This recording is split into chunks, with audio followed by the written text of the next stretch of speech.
There we go. We'll Cool. record it. Right, so, amazingly, my notes aren't as long as I was expecting them to be for a 5 hour long session, but cool.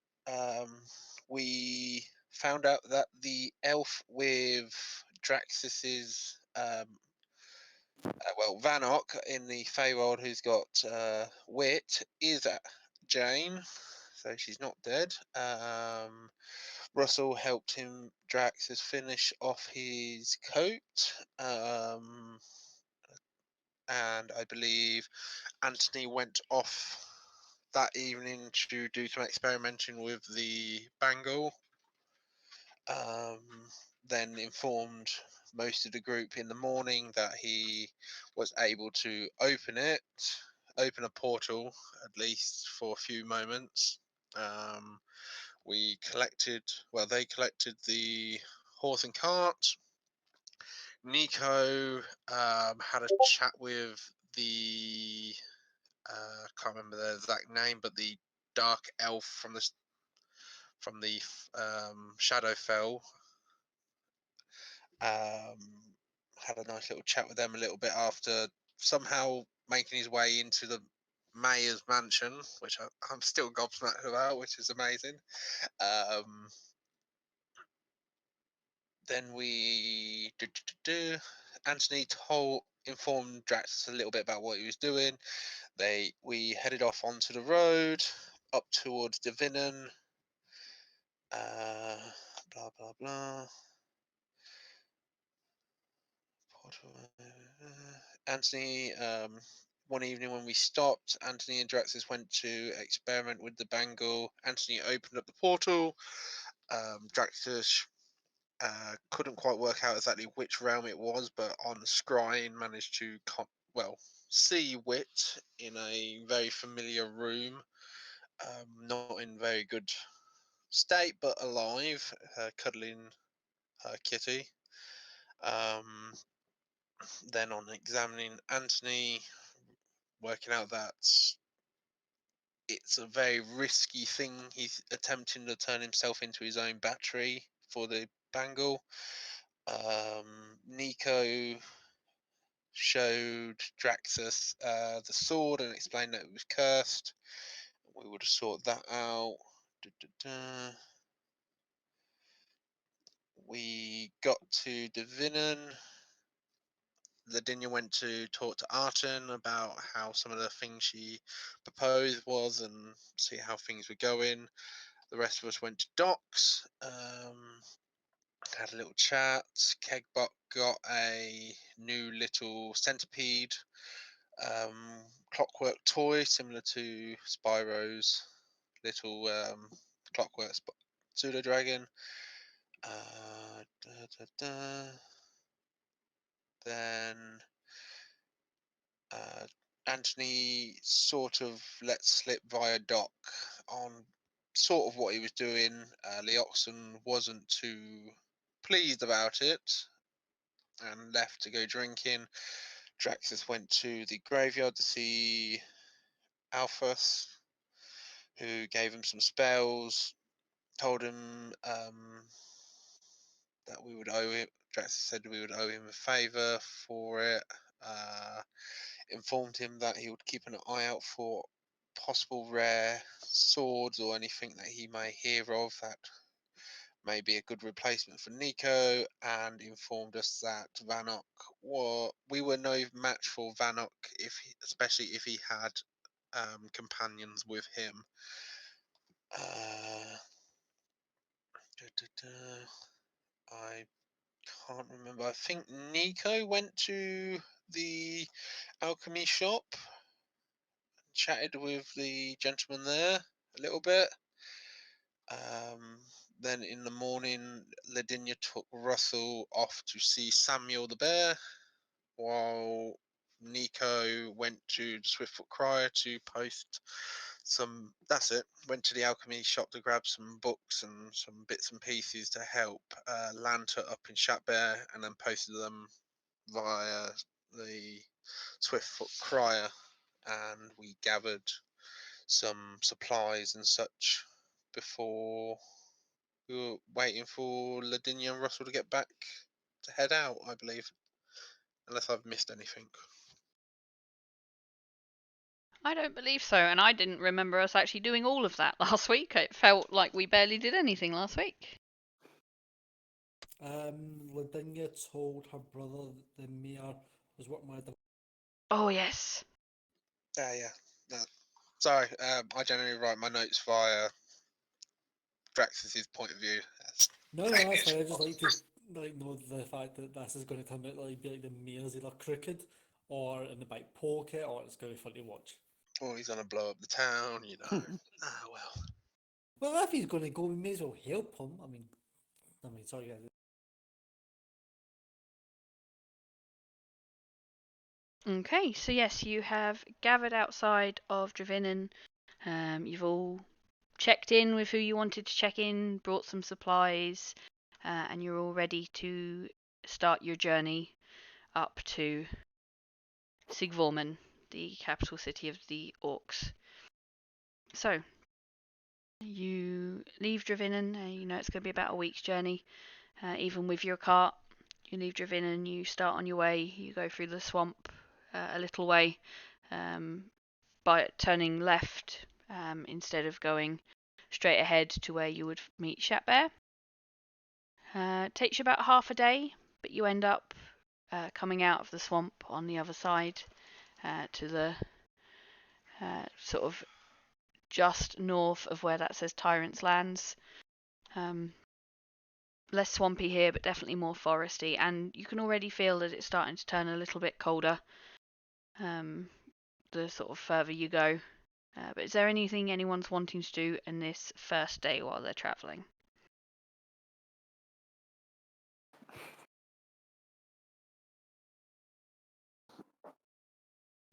Nope, I'm good. I think just at the end of the day, try to do some more sword drills with Niko. Cool, yeah. I'll be herbing and trying to refill the supplies I used in the tattooing process. Cool beans. So yeah, we'll just say you manage that. There's enough herbs and plants and berries and things around here that you'd manage to restock. But yeah, you finish your first day, find a safe place to set up the tower, and I assume Draxus will set up the tower. Yep. Okay. So yeah, that's all set up. Ladinia, if you want to do some drills with Niko, make me a. Let's go for a dexterity check, and if Rhodey is joining in, just to carry on practicing, if he can make me one too. Yeek.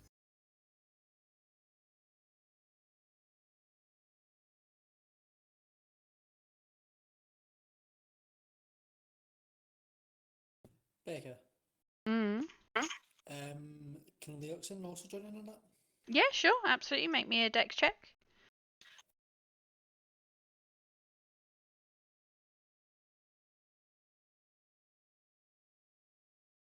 Okay, so Ladinia, you're not doing as badly. You don't do as well as you did last night, but you get the feeling you're definitely getting the hang of this. Absolutely getting the hang of this. Rhodey is a little bit distracted. It's a little bit colder than he's used to, so he's finding it hard to not be distracted by the temperature. And Leoxin, for your first night of practicing with them all, you actually do fairly well. Seems you're slightly natural with your sword.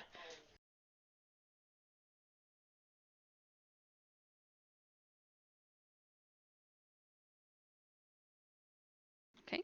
So while those four, I assume Niko is out there as well, or is Niko elsewhere and they're just practicing by themselves?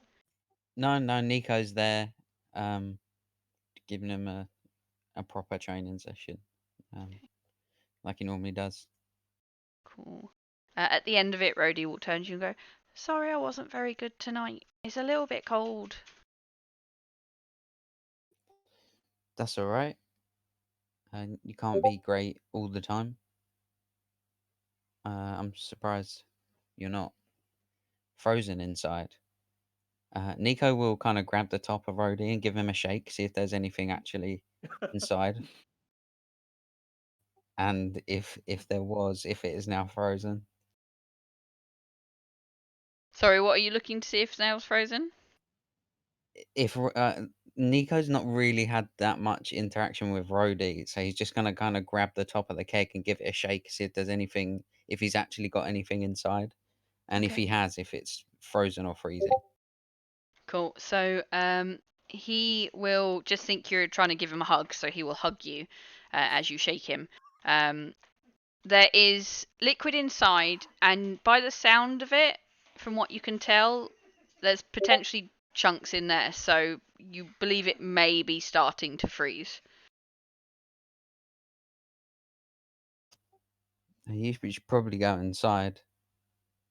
It is actually pretty cold. So yeah, you don't want to freeze.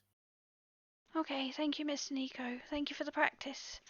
And he will sort of pop inside. We may need to retrieve the winter cloaks we put in Draxus's bag. Yeah, I think it's only going to get colder from here. Perhaps we should have prepared more for the cold. I guess we'll just see how it goes. If we're camping for the night, if you don't mind your swords getting a bit warm, I perhaps could make it a way to keep ourselves warm, at least for a few moments. I think the tower's warm enough, is it not? Oh, of course. I keep forgetting that Mr. Draxus is capable of that now. Yeah, I kind of almost got used to camping in our little bubble. Seems we must be moving up in the world. I can only hope. Leoxin, have you handled a sword before? You seemed to do all right. Completely beginner's luck. Carried a few daggers, but never really need to use them too much. Just beginner's luck, I guess. Well, if you want to train again, you're always welcome. Take you up on that offer.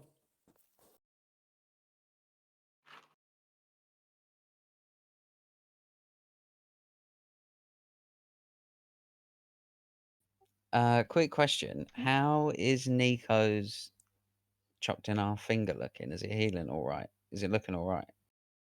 Yeah, it looks to be okay.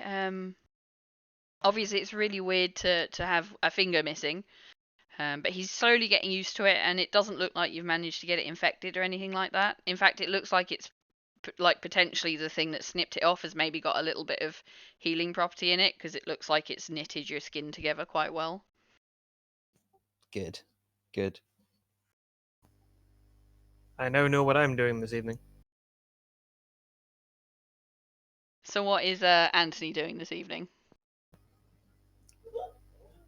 As payment, probably the wrong term, for helping Rhodey, I'm going to attempt to make a prosthetic finger that would attach on for him. You know, one of the ones that when you move your hand, it will slowly bend in and stuff like that.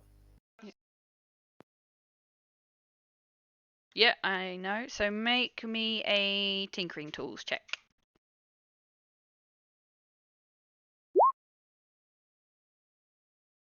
Yeah, you manage actually fairly well. It's not too intricate. Like it doesn't have all of the range of movement a finger would, but he could definitely sort of use it to like have that grip back. Excellent. I'm going to wait for them to come in. Hmm. So do you all come in after the training is finished, or do you hang about outside for a bit?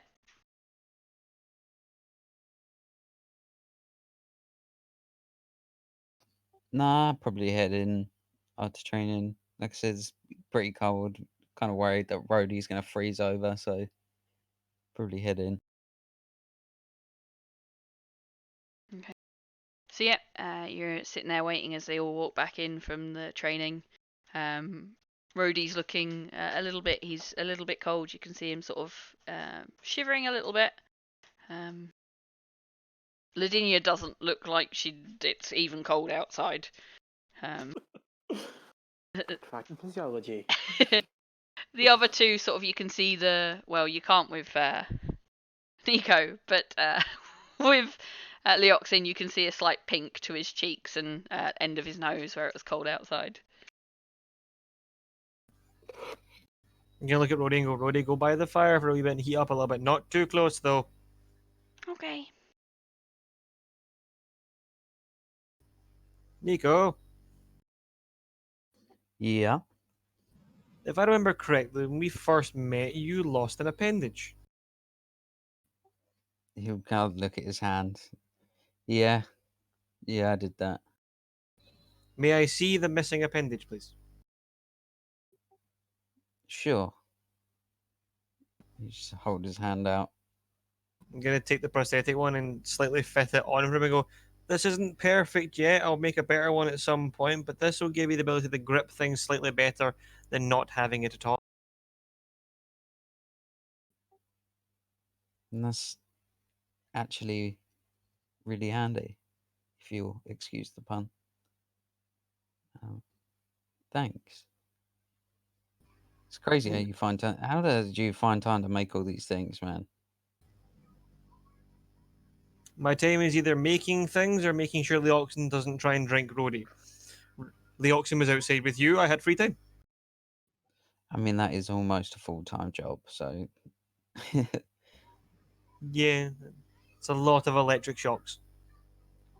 The treatment will work eventually. I mean, I'm not gonna lie to you, I was pretty unsure about, your tinkering and creating,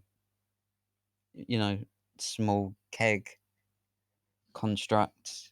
But the more you make and the more you create, the more I'm impressed. So yeah, thank you for this. No problem at all. As I said, I'll improve upon it later, and I'll anything you need, give me a shout. I'll see what I can. Perfect, thank you.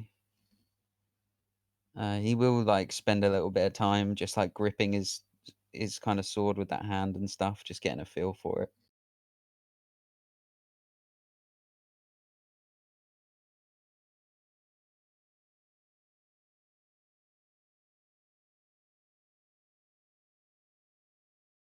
Oh, sorry, I had Jay in my ear. Were you talking to me? Yeah, no, I was just saying Niko will kind of just spend a little bit of time getting a little bit of a feel for having a bit of a finger back. Yeah. Just feeling his sword and kind of just getting a grip on it and getting used to it again. Yeah, it doesn't take you too long to get used to again because it's not been far too long since you had it and you had it chopped off. But yeah, you managed to, as I said, it doesn't give full range of movement, so it's a little bit weird. But you feel like you can sort of hold a sword definitely a little bit more steady, and you've got that sort of grip back again. Awesome. Draxus, are you doing anything with your evening? Spend about an hour transcribing a spell, and then Drax will probably he'll probably be just sat up in his work, probably with Spyro communicating, working on some ideas with each other. Cool, cool. Okay, so anything else before we call that a long rest? I'm actually going to poke my head upstairs, as it were.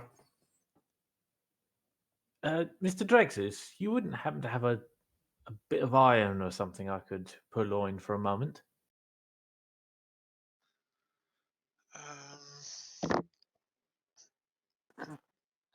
Depends on how long you need it for. Oh, just I guess maybe an hour or so. Guess there's something I thought about, and I figure I might be able to improve on. I know you're constantly sort of working on things, and I had an idea, but I'm not sure whether it'll work at all. You'll sort of just see him sort of sat at the bench with Spyro, and they're both like just looking over some paperwork, and he'll wave his hand and use what's it called?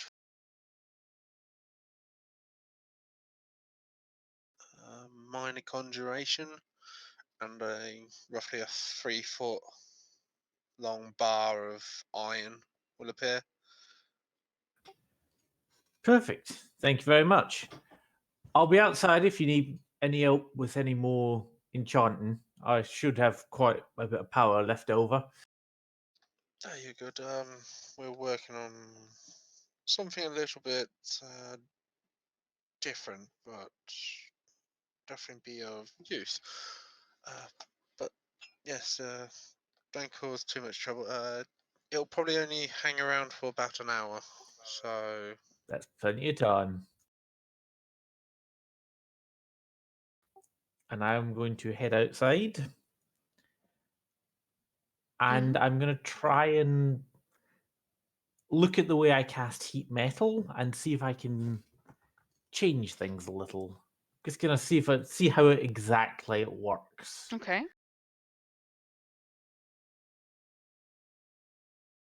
So I'll probably cast it a couple of times and just sort of make notes of the exact way I cast it and sort of start pondering things.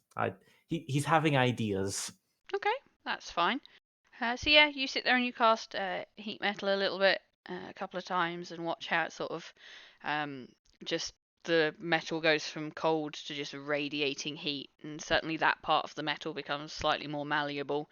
But you also can't touch that part because it's burning hot and could definitely hurt. But yeah, you definitely learn more about sort of how that spell works for you.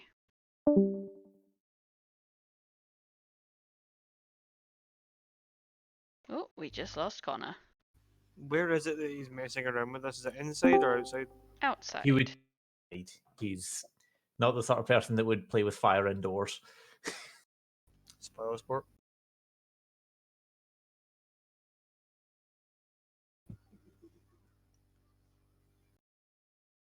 Okay, anything else before we call that a long rest? Any more for any more? Actually, I'm going to head outside for a moment, just to do something that you probably wouldn't want the rest of the party to see. Okay. So Do you head want out for- to do it in the whisper channel, or are No, I'm you quite doing happy. it? Okay. Just literally, within years, just heading off. When she sees Russell outside, she's going to move to the side of the tower. Mhm. She's going to go through her usual evening fares, but she's changed one a little bit. She's actually offering some prayers and thoughts to her new patron as well. Interesting. Okay, cool. You don't get any acknowledgement from him, or anything like that. You get a slight tingle of worry from Mira, but nothing from him. Wasn't expecting anything. Just literally a case of, this is an ancient, powerful being who deserves some veneration and respect, even if maybe not affection. Cool. Good to know. Perfect. So last call. Any more for any more? Nope.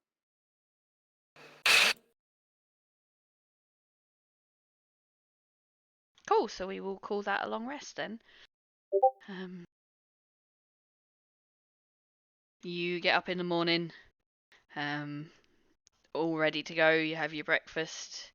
Anything anyone is particularly doing before you all set off? Nope. Breakfast. Mhm. Breakfast, pack the bag, and away we go. Okay. Would you at this point put your cold weather stuff on? Would anyone mention to get them out of the bags, or just staying as you are? Ludini would ask Praxis if he still has them in the bag. And would distribute cloaks to everybody. Oh, Drax would already have his coat on. But yeah. Oh. Then he says that he'll pull them out and start handing them out if people want them. When Russell sees him doing that, he's going to quickly stick a pan of water on to boil and then say, if anyone's got the water skins, this should keep you warm.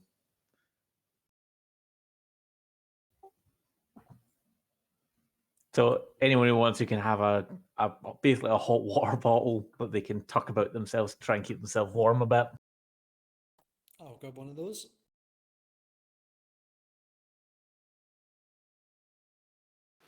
Rodinia, not yet feeling the cold, is going to give the cloak she bought for herself to Rhodey. Niko's probably just gonna suffer in silence until the cold's unbearable.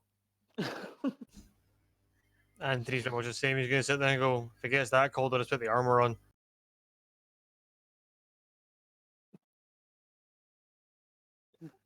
Do we know how long it's gonna take us to get there? So you know it's going to take from the map about a week, even with your cart, and you're a day into the travel, so about 4 days remaining. Okay, cool. Okay, so you all set off, have a journey. About sort of mid-morning, it actually begins to snow. Not very heavy, just light little flakes of snow coming down. Rhodey is entranced. He finds this fascinating, and he goes, "Dad, why is the sky dropping cold stuff?"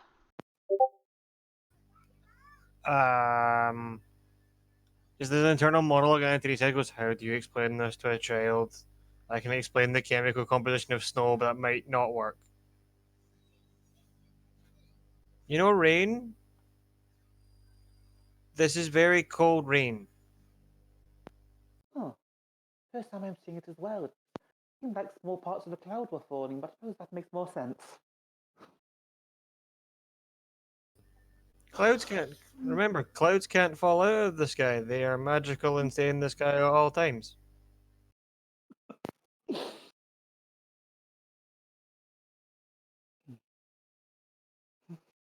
Oh wow, it's cool.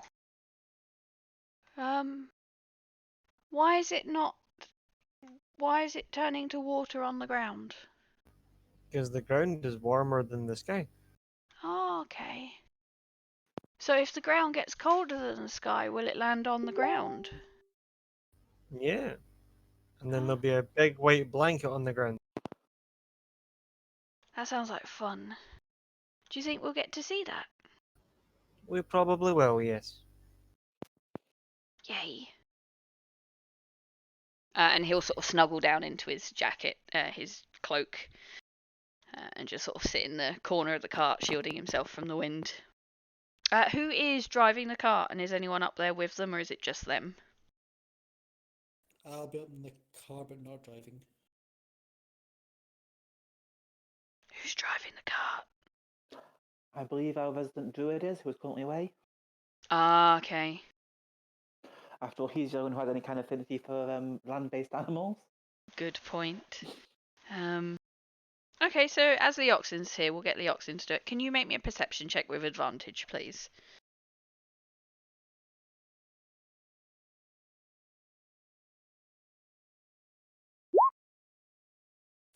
Nope. Nope. You don't see a thing. Absolutely fine. Carry on. So, yep, He barely sees the snow. he barely sees the snow. It's a good job he's not driving. He'd have driven you into a tree.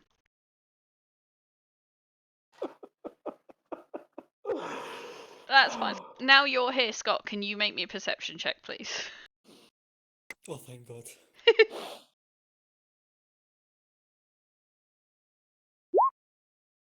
There we go. Oh, thank Jesus. So, about 3/4 of the way into your day, so it's probably about mid-afternoon, you spot something in the distance. You're not quite very close to it just yet, but it's very small, and it's on the side of the road. And from this distance, it looks like a pile of rags, but it's moving. I will quietly alert the party because there could be bandits.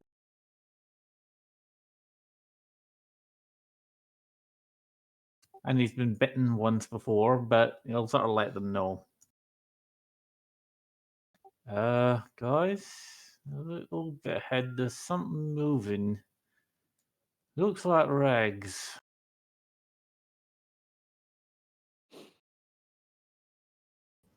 Gonna tap the armor and go into infiltrator mode where I've got the slender armor on.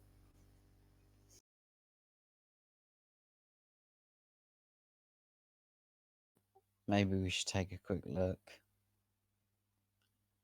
Agreed. Could be a trap. Maybe we should leave it be. Remember the how much fun the courier was to get involved with. The big question is, we can afford to stop and deal with it, or it might be following us later when we don't really want that.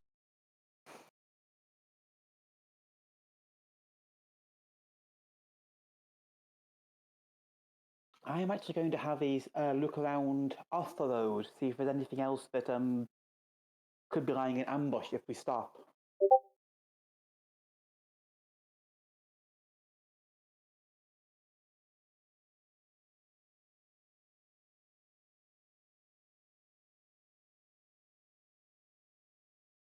Sorry, once again, Jason, in my ear. What did you say?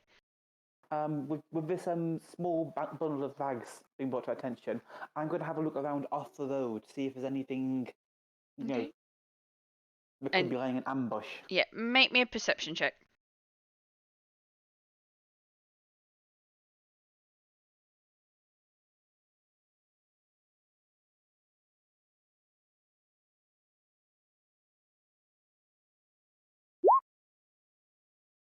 You don't see anything. There doesn't seem to be anything else, just this small little bundle of rags.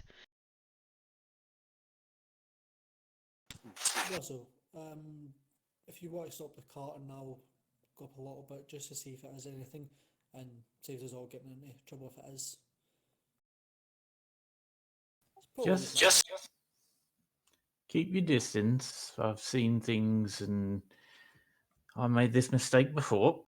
And I'll pull Tech and Tack to a stop. It's okay, I'll give you Anthony a bit of glee if he needs to save me. Of that to hold of me. I'd like to come with you. That's all right. Of course.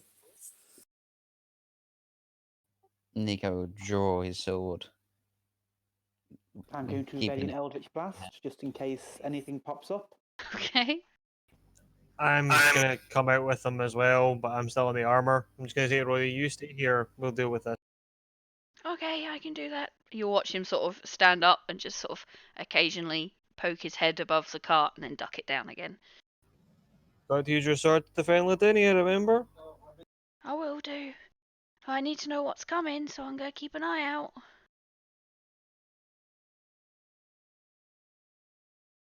Okay, so are you walking up to this thing stealthily? Are you just all sort of marching up as a group?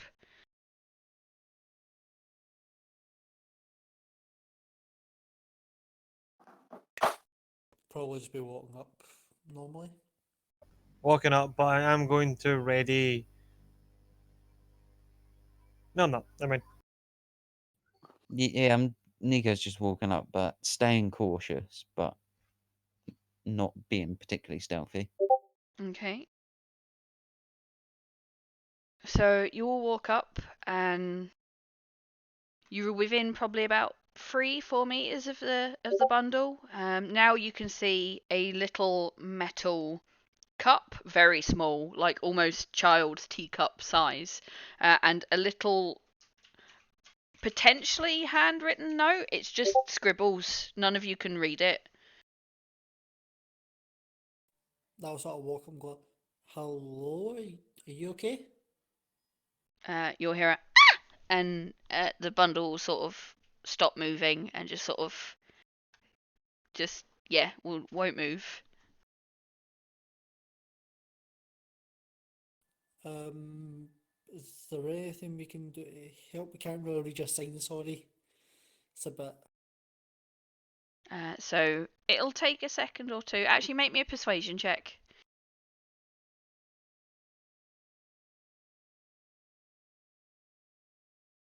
13.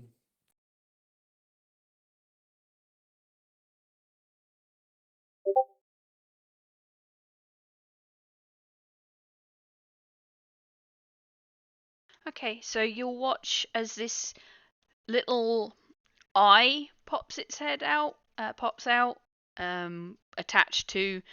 You know exactly what this is because you've met Wit. This is a little goblin. From what you can tell of him, he's a male. Um, his face you can see is very gaunt and looks like he hasn't eaten in ages. There's a scar going down from his left eye, and his eye is completely closed. You know Wit is about 8 years old for a goblin. This one looks a lot younger than she does. I'll sort of lean down in front of him like that. Are you lost? Are you trying to get somewhere? Are you... And he'll sort of look at you and go, in a language you don't understand, he will say something to you. Sorry, I don't speak that language.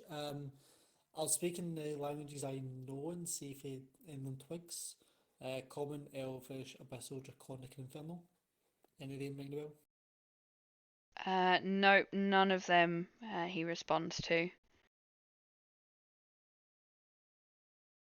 Can I have a look at the sign again, see if I can try and read something from it? Roll me a straight intelligence check.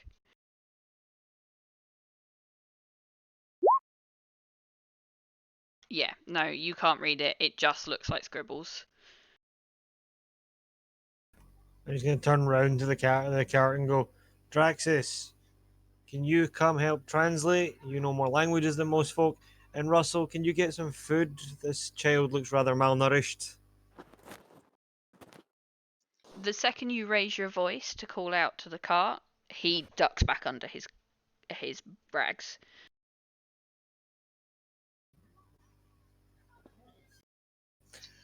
Rhodey, can you come here as well, please?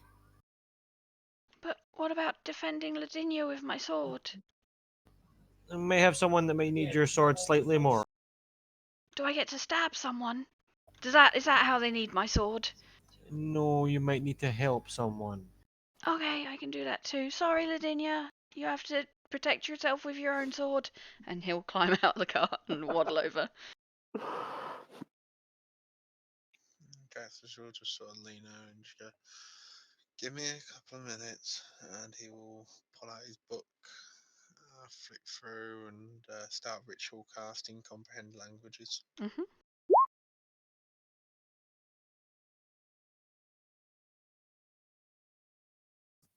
I'm going to pull out some of the good berries I made last night and offer them. So it takes a couple of seconds, but you can hear him sort of sniffing, and then he'll sort of pop his head back out, and this little hand, it's almost just pure bones. The skin and bones is literally it. If there wasn't skin on there, he'd be a skeleton. Sort of reaches out and just grabs at the berries and puts them straight in his mouth and ducks back under the covers.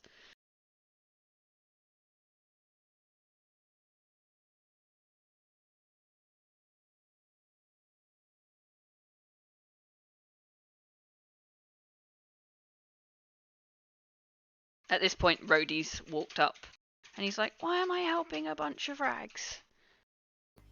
There's a small boy in the rags, probably a little bit older than you, maybe a year or two older. What's he doing in the rags? Does he not have a dad? No, he doesn't seem to have any friends. Do you want to try and be his friend? I can try.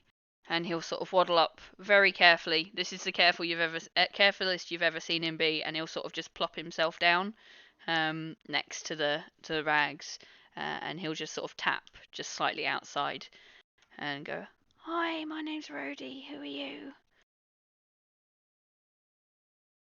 And this little green face will sort of pop its head out again, and just in a language none of you can understand at the moment, just says something. But you see a little smile come to his mouth after he's spoken. While he's talking, you do notice he's missing a fair few teeth. But yeah, he's sort of fascinated by Rhodey, and he'll sort of pull out his hand, the same hand that grabbed the good berries, and just sort of start tapping in the same sort of pattern that Rhodey is.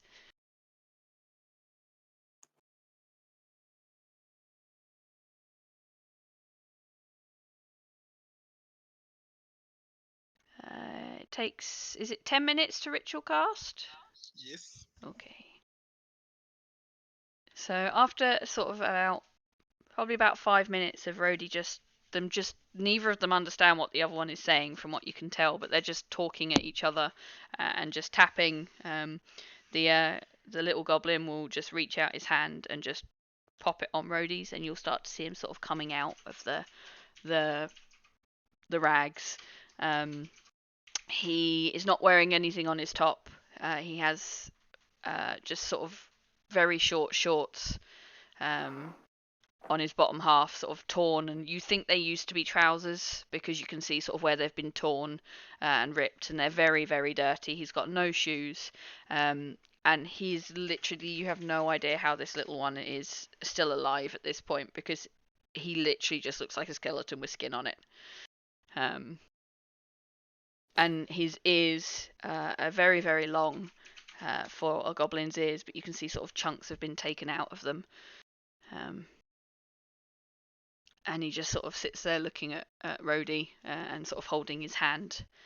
And Rhodey will look at you and go, "I think I did it." Yeah, you've made a new friend. Now, whenever Draxus can understand him, that will be a bonus one. So yeah, so probably by this point, another 5 minutes pass. They just sit there sort of holding hands and again just babbling at each other. Obviously, you all understand what Rhodey's saying, but none of you understand what the little one's saying. And he doesn't seem to understand what you guys are saying either. I'm going to ask Lavinia. Ms. Lavinia, could you please come up carefully, just sort of making sure that I'm smiling and jolly as I say it, and just sort of, could you come up? This little one's looking a little bit under the weather, and I think you could do with your ministering. Of course, at this point, Medina is going to leave the cart, head over. Just her usual bright, cheery, benevolent smile on her face. He is absolutely fascinated by you. His eyes are literally glued to all the colours and the bright sort of luminescent of your armour and your clothing and your skin and your hair, and he's just sort of just absolutely entranced by you. I'm just going to walk up, kneel down in front of him, just head on the side and smile, and just hold out a hand like Rhodey has. And he'll look you up and down for a little bit, and again, just in a language you don't understand, just babble some words at you, but he'll very cautiously reach out his other hand, making sure to keep hold of Rhodey's hand, his other hand towards yours. I'm just going to gently take it, and can I tell if this is just from neglect, or if this is from beatings, or... Make me a medicine check.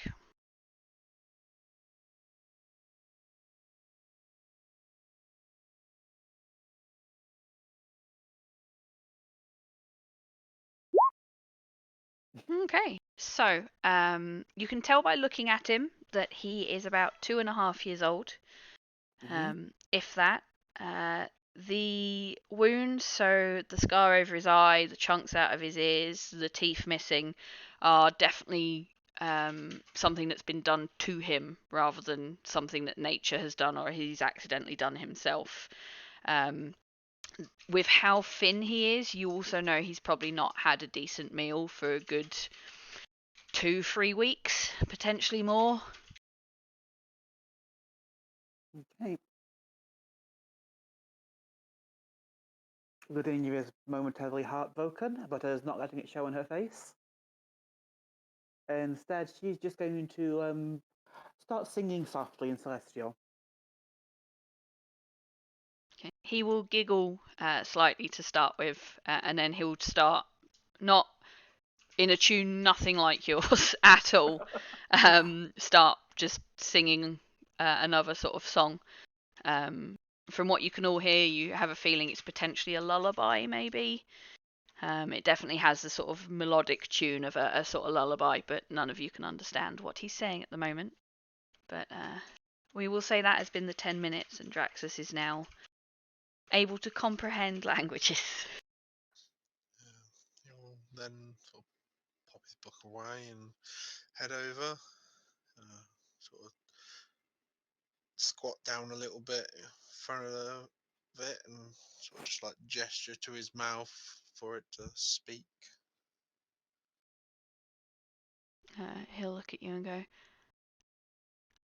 "Yeah, that's a mouth."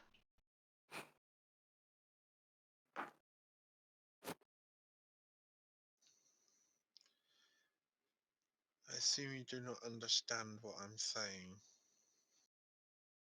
He'll give you a confused look and go, "I don't understand."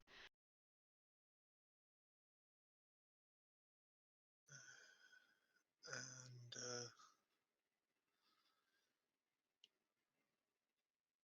I'll try and like gesture that I can understand him.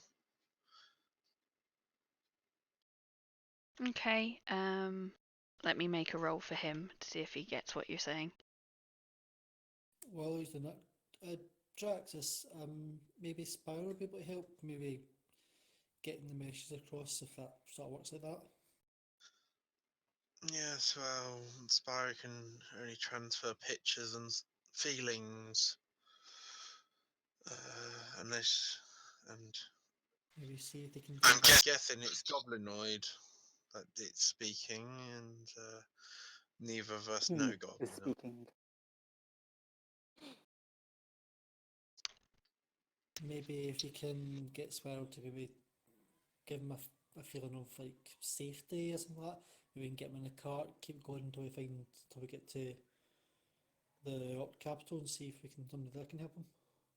Or at least get him a decent meal. Without Draxus even doing anything, Spyro sort of just pop a head out of the sort of winter coat, sort of nod, and you'll get on it, right on it, in your mind, and Spyro will start like sort of pushing. Just everybody starts feeling like the feelings of safety, you're okay type feelings in the area. So you get the feeling that the little one did not understand what you were trying to say when you were trying to make out that you could understand him.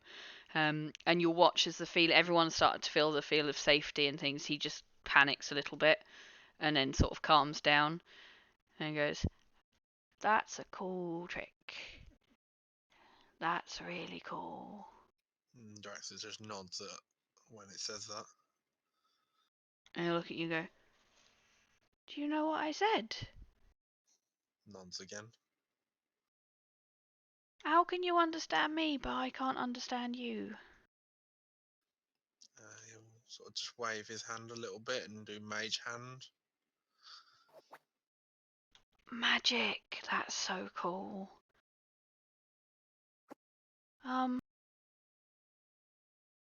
My name's Zerex. I'm running away. Draxus will sort of gesture around, like, where? Well, I'm running to here because it's a road and people like you come along and they might be able to help. I'm running from there. And he'll point to sort of a wooded patch behind him and go, "My clan's in there and they're not very nice and I don't like them. They keep calling me a runt. And they're mean to me and I don't like it."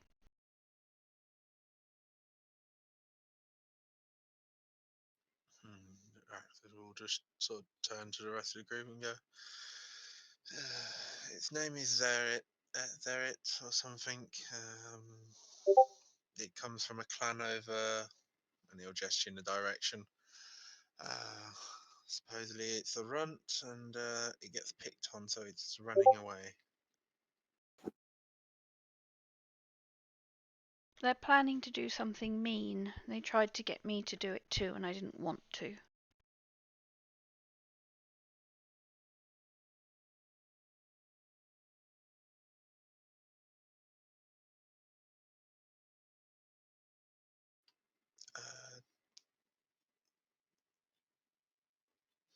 Spyro tries to put forth, won't put forth like a question mark visually, but like that sense of elaborate, because I very much doubt that Goblin would understand writing. Mhm. He'll go, well, there's a group of travelling people that sell things, that walk this road. They do it like every 2 to 3 sun cycles. And the clan are planning to jump them and take their things and hurt them, and I didn't want to.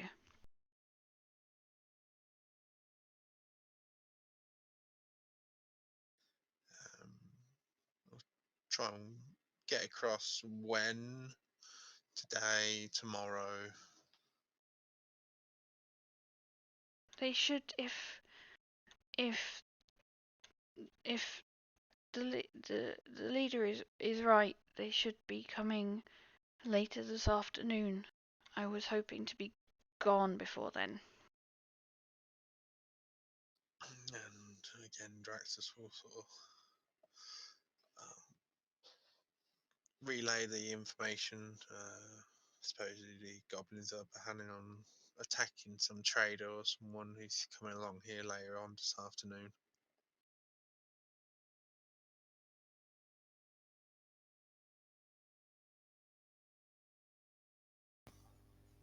I'm not leaving this child here. God, no. He's going with us, but more to the question, do we help the people that are going to be attacked or leave it?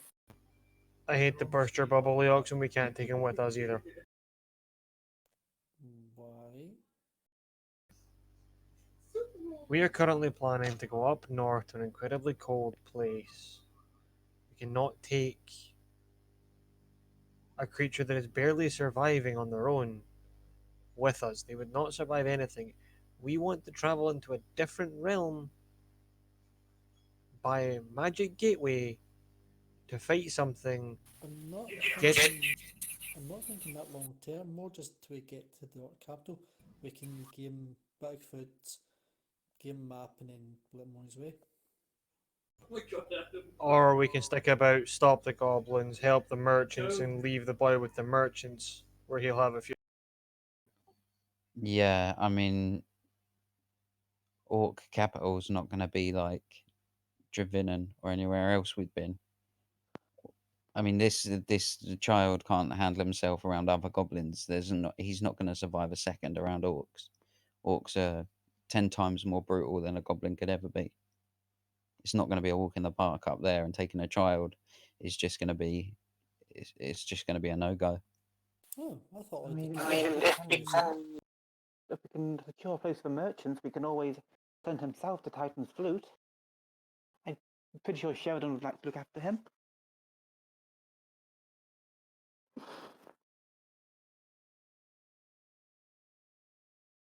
Also, on average, traveling merchants have some good wares, and being in their good favor usually means good discount.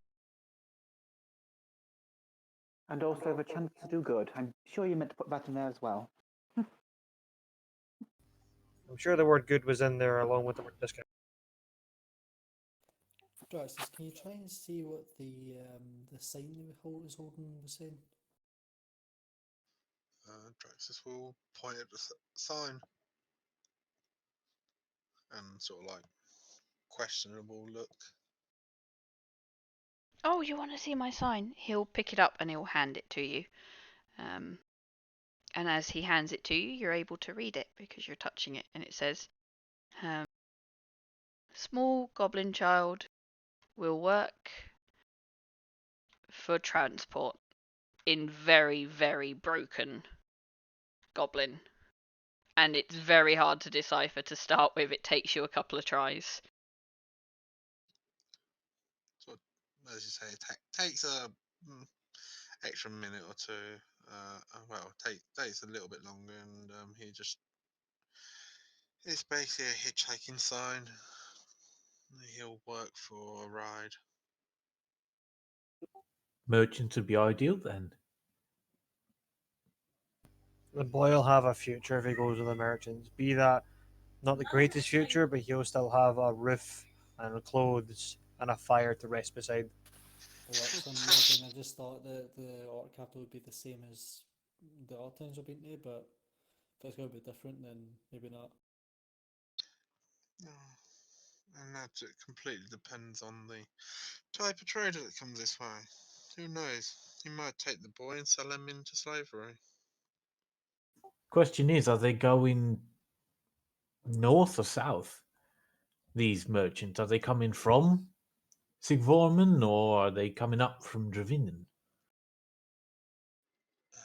I will gesture to the road and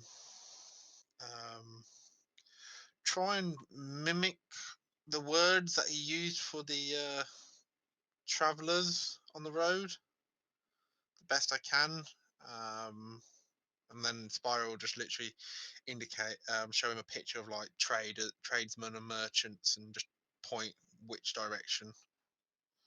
Oh, they're coming from that way. And he'll point to the north. So they're coming from the Orc capital and heading south.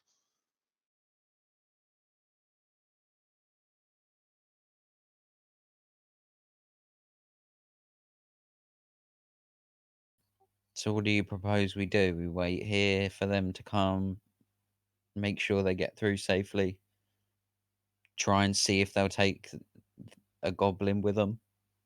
I mean, we could waste an entire day waiting for them to turn around and say, "There's no way I'm taking a goblin with me." Well, we know where the goblins are. Preemptive strike, hit them, wait for the traders to come. If they do, we put them on the back of the traders, give them some money to drop them off, and then that's them safe. Or if the trader doesn't show up, then we find a way to get them to either Dravinin or Titansfleet or Ramsfield.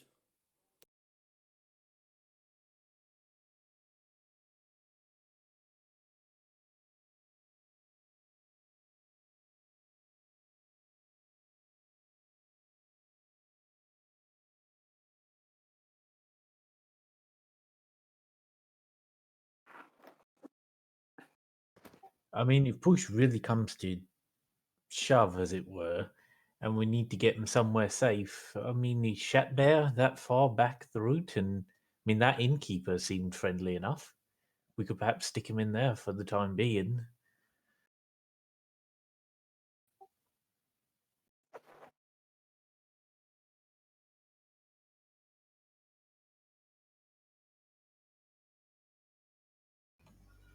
I will be entirely honest, whether we waste one day here helping this child when we are already going to be spending 7 travelling, an extra day is not going to end the world. Well, at least not our world, whereas an extra day could end this child's world very quickly. Texas, can I take another one of those cloaks, please? There should be a couple left in the bag. Yeah, he sort of. I'm going to take that, and I'm going to wrap the goblin child up in the cloak. Well, why don't we not waste a day?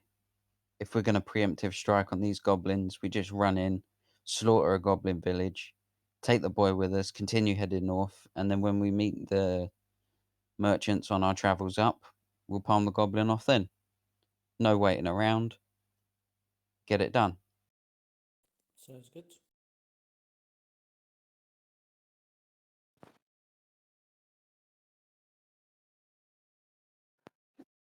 I would prefer to maybe see if we can dissuade the goblins from attacking before going in to slaughter an entire village.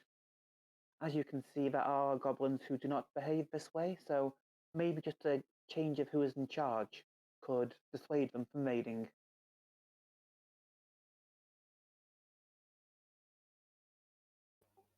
I'm just going purely based on the fastest route. If make enough noise when you're dealing with animals, they tend to scatter. Perhaps simply scaring them off would be enough to cause them to disperse. I'll be entirely honest. This kid, this kid needs to be looked after here. We don't really need the goblins to disperse, because if you disperse them, they're just going to scatter and cause problems elsewhere. You just need to show them that this is not the way to do things. A small show of force will do that. You don't even need to kill them, just a show of force. Would it not be possible to maybe take the child with us now, continue heading north, intercept the merchants on their way here, tip them off with the info, maybe tell them to go and take another route, even if they have to turn back and add a little extra time to their travel to find an alternate route around, gets them out of the way of the goblins. The goblins, as far as they're concerned, they never showed up. That works for this one camp. If this is a major trail road, then it does put us in mind of what about going forward. I do think confronting the goblins is a good idea, but not with an extreme show of force, at least not initially.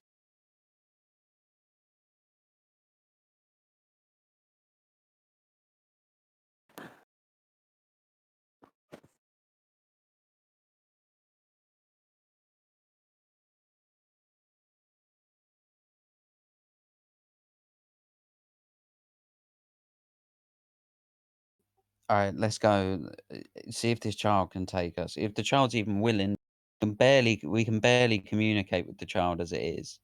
If we can find out where the rest of these goblins are, then let's go now and do it. We'll have a look, see what it's like. If we're not getting any dialogue, the sword is a swinging.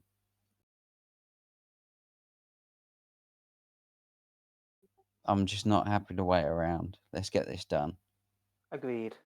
Diplomacy first. If that does not work, then at least we tried. Draxis, find the info. See if you can get the kid to tell you where these goblins are, or if it can lead us there.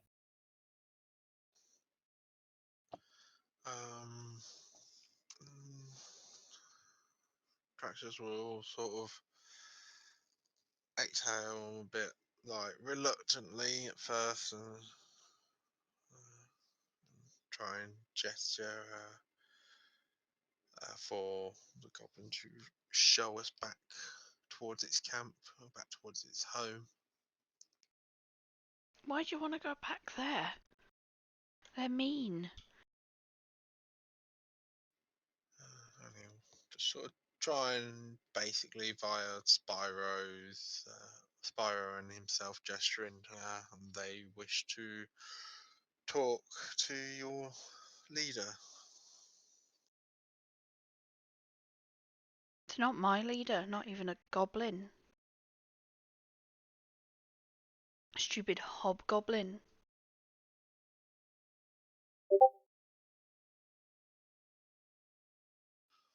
I don't think talking will do much, but I can show you. I don't want to go near it, though. He'll take a moment and think, and he'll try and get a past. If Hobgoblin wasn't there, would normal goblins go away or be easier?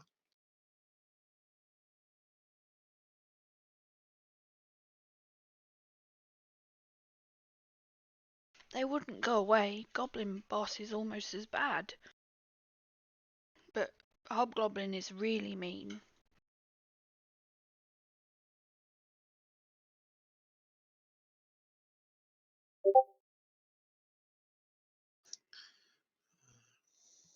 Let's sort of look towards Nika. Well, looks like they're being bossed around by a hobgoblin, so you may need your sword.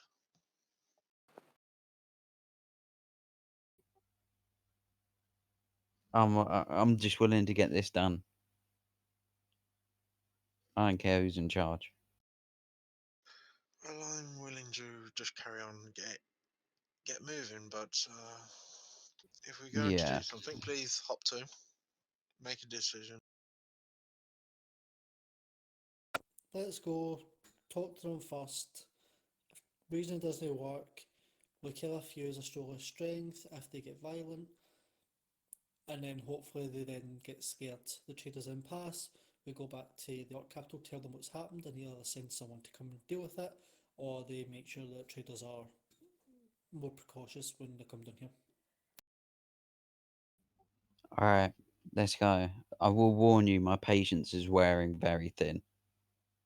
And this sword is ready to swing. Let's go. Get the goblin to tell us where we're going. And I'll try and get the goblin to show us his clan.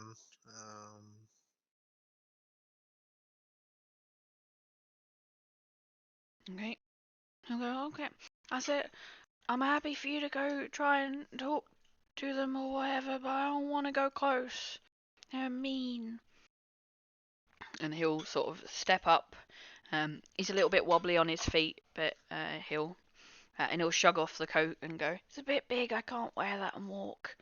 And he'll just sort of start head down, sort of not looking pleased in the direction you're wanting him to go, but willing to do it because maybe you'll help him. Draxus will literally, when he specifically says mean, he'll try and mimic that word and just point at Niko and just go meaner. Maybe. We'll see. And he'll just keep sort of walking head down.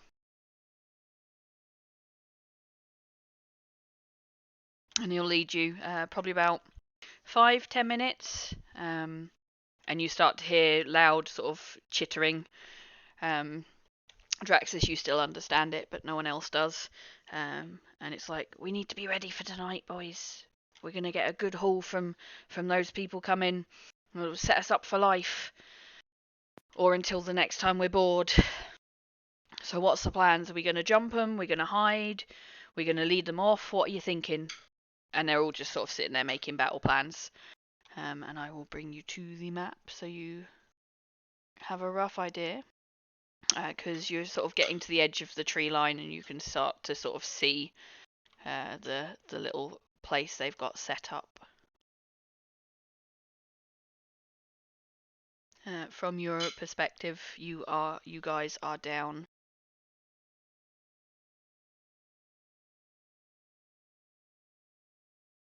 You guys are coming from this direction, and that's what you can see.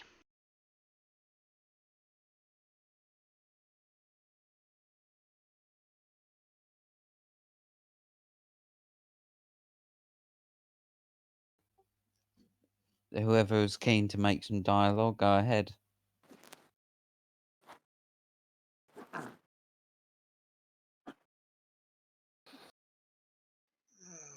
Hopefully the hobgoblins can actually speak common or something and make it a little bit easier. I'll give it a bash. And I'll sort of walk sort of One forwards. moment. At which point I'm going to brandish the banner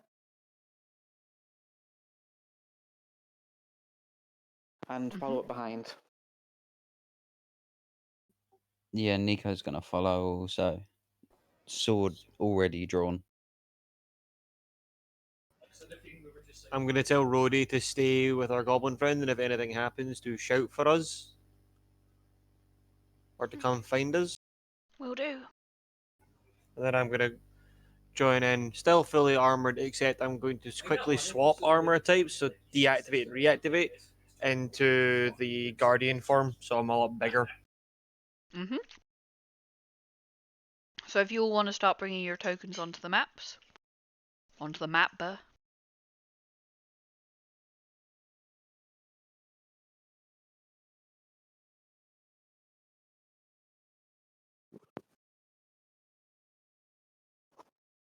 Okay. So as you all come, sort of weapons drawn, banner out. The first one that notices you is this guy here, and he will turn and go, shh, shh, shh. There's people coming. They're walking straight in, weapons drawn. Obviously, none of you understand that, but Draxus.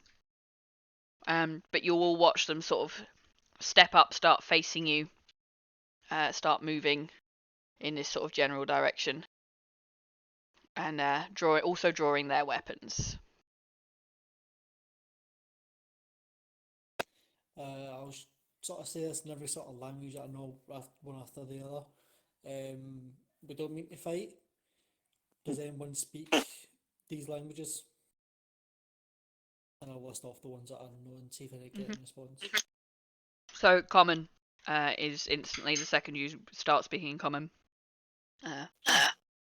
The guy at the back, this one here, goes, yeah, I can understand your dirty tongue. Not the first time it's been called that, but different circumstances. Anyway, but we were looking to discuss sort of possible plans that you had for a travelling cart you were going to rob. That's correct. Plans us? Nah. We're happy in this shithole little village by ourselves. I'm sure you are. I don't doubt that slightest. But we have heard through sort of different nature magical means that you were planning on doing it. We are just basically here to say, I wouldn't. If you do, and I point to Niko, go, he'll have to get angry. Oh, are you threatening us now? Come in here with your dirty common tongue and your highfalutin clothes. Start threatening us. Not at all. More a word of advice. Is it not common to give a bit of advice to other travelling races?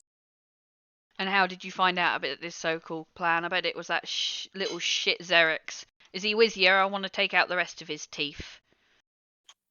Sorry, who? At that point, you're going to see a visual response from Anthony. You're going to see both of his hands clench really tightly. Same with Lavinia with hands on a banner. So we don't know who this is. Make me a deception check. Who? What's it called? Leoxin, sorry. Brain fart.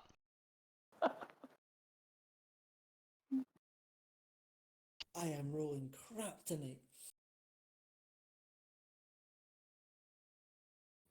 Nico's gonna start taking a few steps forward.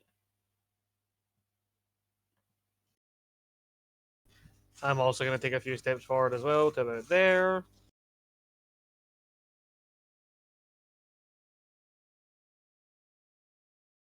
Okay.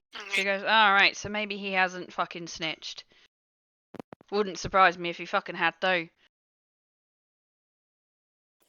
Again, don't quite know who you're talking about, but good luck to him. So are you continuing with the plan, or are you gonna leave it? What you gonna give us to stop?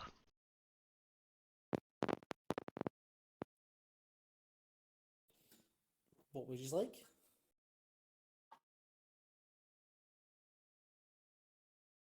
The value in gold that we'd have got from robbing it? much is that? By my estimate, about 500. They carry a lot of worthwhile stuff on them. I've been watching. And what are the assurances if we did give you this money over? What guarantee do we have that you're not just going to rob the cart when it comes past and get double? And how do we know that you give this gold over and you don't come murder us all in our sleep?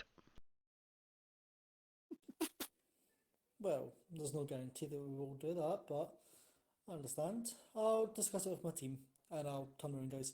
So, I can give the 500 gold, but they are being little bits of dicks, and that teeth comment kind of got to me, so I can pay it, or we can just go ahead and just end it now. I'm gonna look at Niko and go left and right. Yeah, let's finish this. Okay, okay. Okay, so we have decided. No thanks, we'll take your lives instead. Okay. Roll me initiative. Wait, let me pull up the roll tracker.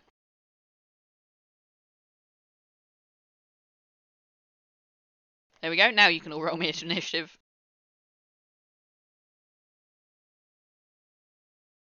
Before we start this, I'll be 2 seconds.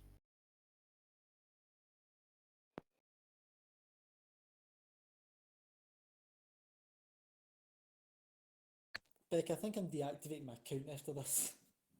I am rolling terribly. Wow, my second nat 20 of the night. Oh, nice. Someone is threatening a child. Of course, Latinia's gonna go absolutely mental.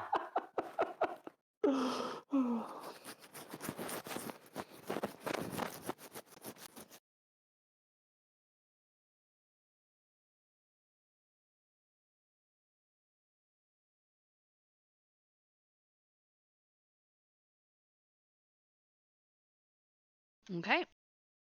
So we will. Oh, we'll wait for everyone to get back because that's a couple of be right backs. I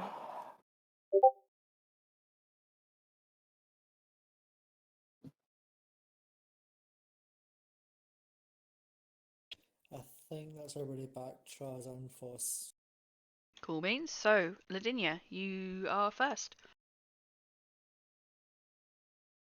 And there is a definite thought of we are not going to get out of this without a fight now, yes?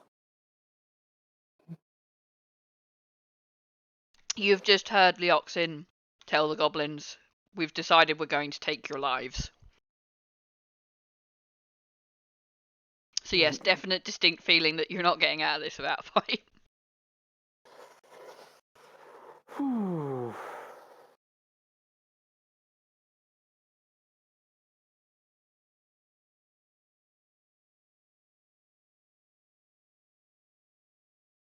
You know what? I'm going to abandon the defensive because, yes, Lily is a little bit on edge right now. The insults against him, and also every time every single member of the party referred to the goblin as it. So, I'm back.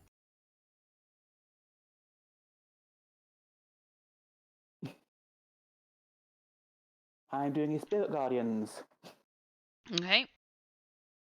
So the banner has gone away, and within a 15-foot radius of her, there are now multiple glowing fish. I assume so you're making it so it's not hitting the people that called the goblin an it. Yes. Then 5, 10. Move up to there. Mm-hmm. Trying to get between those two there. Oh, yeah. Okay, so is it all four?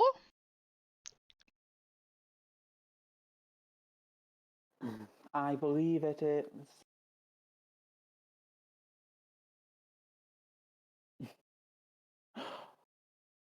So the goblin in front, the goblin to the side, the hobgoblin, and the goblin below. Right? Mm-hmm.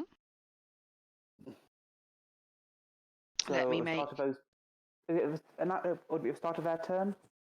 Is it the first time they enter it, or just at the start of their turn? I think it's the first time they enter it, or if they start their turn there. So yes, so they've all now entered it because you've obviously walked up to them with it. So let me just grab their stats.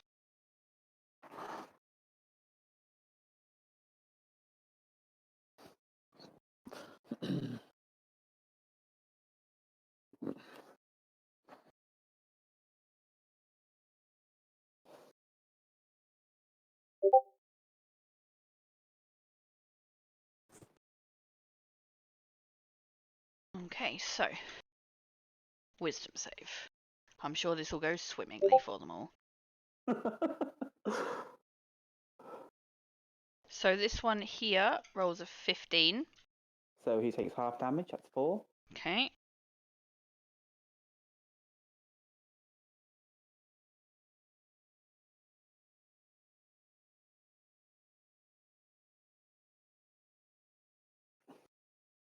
This one here rolls a 9, so he takes 9. 9.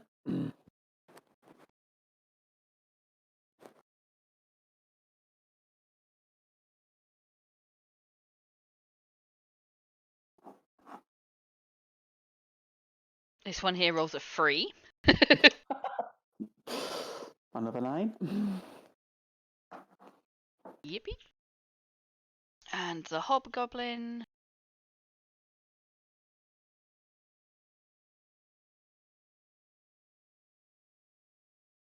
rolls a 14, so another 9. Okay. Do love Spirit Guardians. Yeah, it is a super cool spell. Is that your turn? I still have a bonus action, I believe. Mm-hmm. So.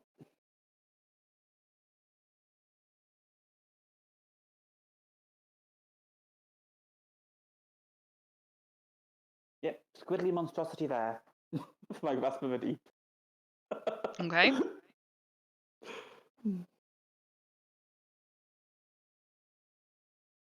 Cool. Is it attacking or just turning up?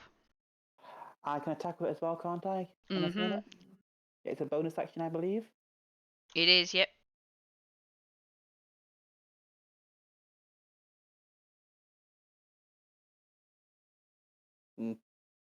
Pretty sure 8 doesn't hit. An 8 does not hit, no.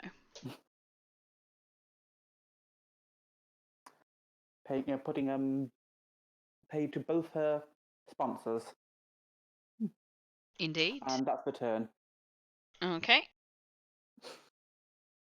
Niko, your turn. Then you're bringing the Wrath of the Deep. He's gonna obviously yell out, give the biggest goat scream that he can, and sprint his full movement right up to the guy that was giving it all the mouth. Taken, I think, 2 attacks of opportunity along the way, which he'll just take those. Okay, so from this goblin and this goblin? Yeah, or that one and that one. Either Okay. route, he takes 2 attacks of opportunity. Cool. So. That one is a 6, so that does not hit.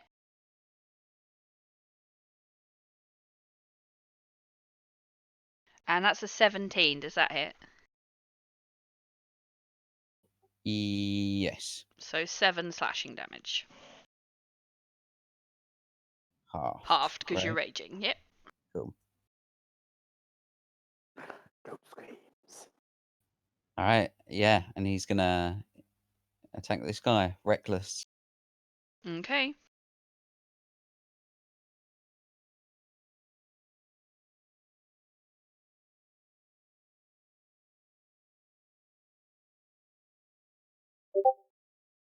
$23 hits.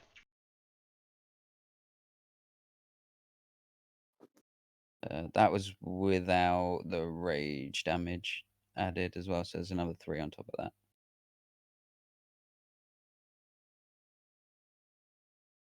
Okay.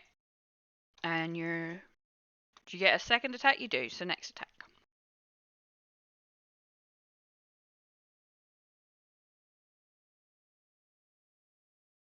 A 16 does not hit. Okie doke. Okay, is that your turn? That's it. Okay, Anthony. Okay.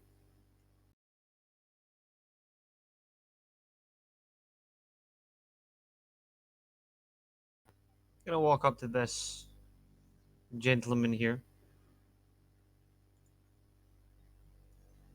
And I'm gonna sock him in the jaw. Okay.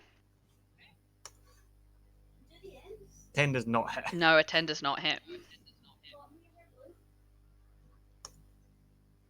A 27 though. That does. 2 seconds. He'll take negatives if he attacks anybody but me. He'll take disadvantage on attack rolls unless he attacks me next round. Mm-hmm. 9 thunder damage. That kills him. He goes splat. Oh, yes. Combination of Divine Fish and Thunder Fist.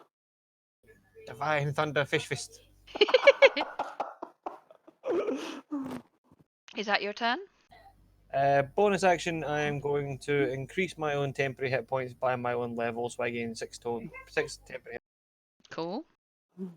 So, yep, you've got a little bit more health.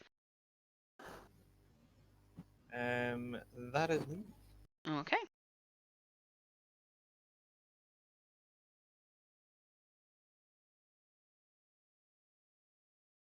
Okay, so this dude is going to...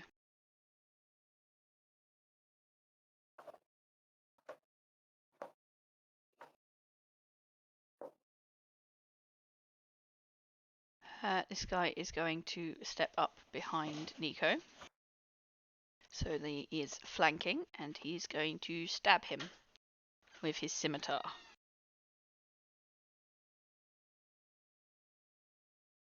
So a 22. No, a natural 20. Sorry, I forget he has advantage on the first one. So a nat 20, so 24. Yep, cool. So you take 14 points of slashing halved, so 7. Okay. And the second one, oh, you're so lucky that also wasn't an advantage. The second one's a 13. I don't believe that hits. Nah, misses. Cool, that one misses. Lovely. So that is his turn.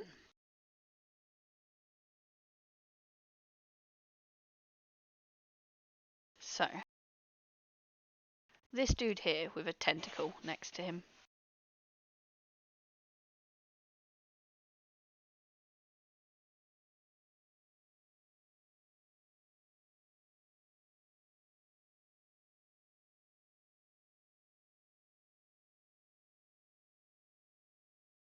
So he is going to, having taken a lot of damage from Lavinia, he is going to raise his hand and he is going to cast Scorching Ray at her.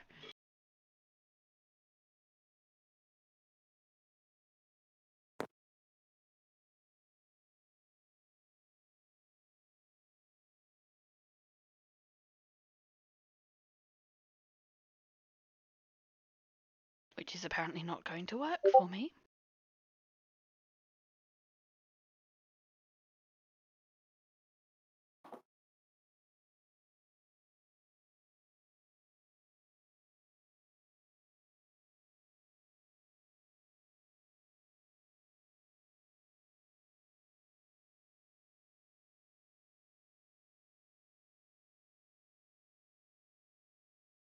Sorry. Trying to find Scorching Ray on his spell sheet. I was trying to do it from the quick bar. Because I get that. But it didn't work. It's okay. This gives us more time to measure these guys for their boxes.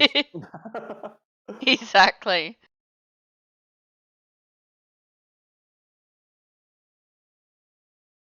There we go. So that's a 9 to hit on the first one, so that does not hit. That does not hit. A 17 on the second one. That does not hit. Ooh. Thanks And to magic armor and the Eye of the Deep. indeed, She's and currently a tank. nice. A dirty 20 on the third. Okay, 20 is her armor class. Okay, so you take 9 fire damage on the second one, on the third one, but the other two shoot wide. And you will watch him sort of as he casts a spell and it hits you. It sort of this wave of energy goes out and encompasses, and you watch the rest of the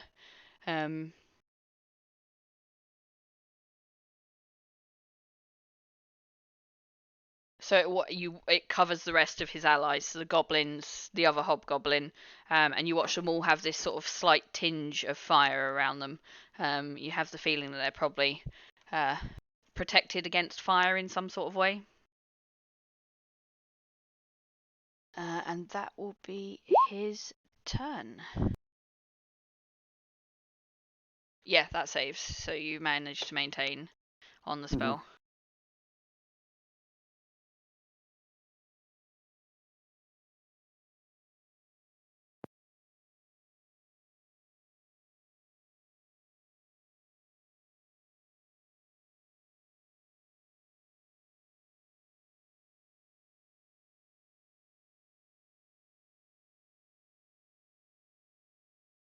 Cool, that is his turn.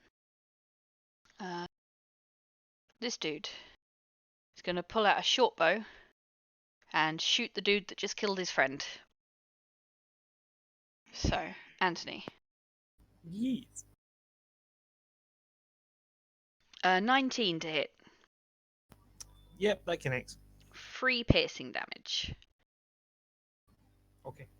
And just shouts a string of words in a language you don't understand. Draxus, you understand what he's saying. He is swearing in every known swear word you've ever heard, plus a couple of extra.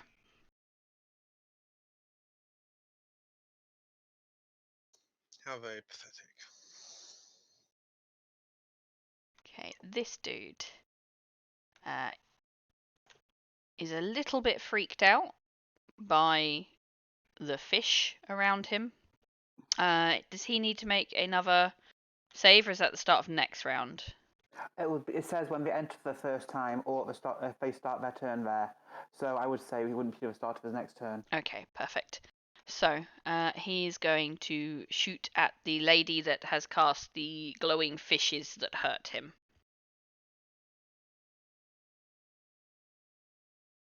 I don't think a 12 hits. I'm fairly sure it doesn't. Yeah, AC of 20. So you watch him stamp his foot and just start loudly shouting at this short bow. Going, you should have hit when you hit, stupid at bow. Draxus is. That dude is dead. So this dude here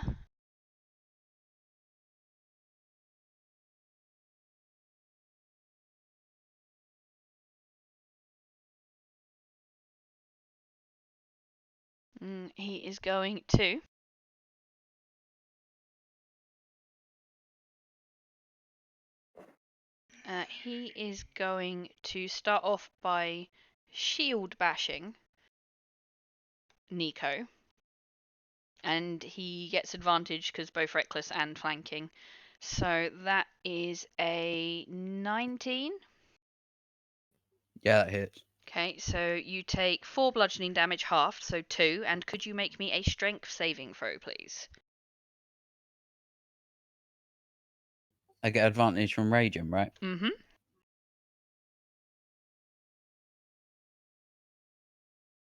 Mm-hmm.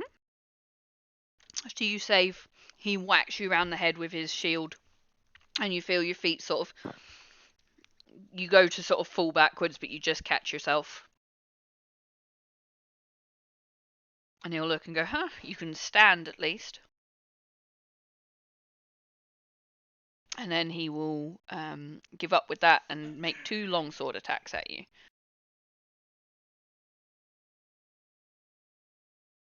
So a 26 to hit. Oh yeah. So 6 slashing damage, again halved, so 3. And a 27 to hit. Yep. So 11 halved, 11 damage halved, so 5.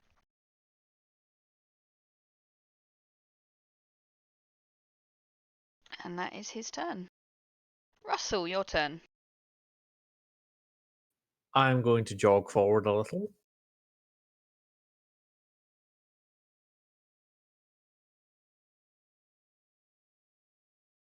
Can I see the mouthy git?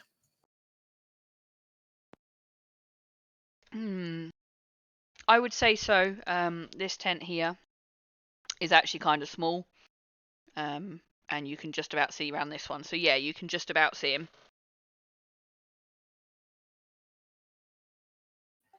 Is he wearing armor?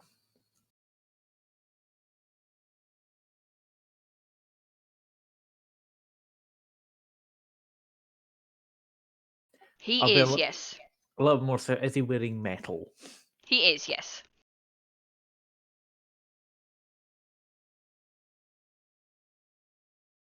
Then I am going to just point my hand at him and call out. Actually, hang on, let me just check the.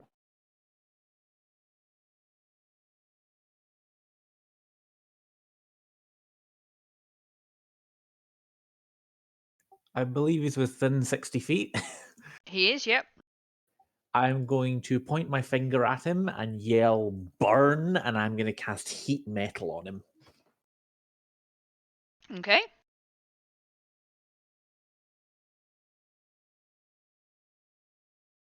So, any creature in physical contact with the object, which I'm making his armor, takes 2d8 fire damage when you cast the spell.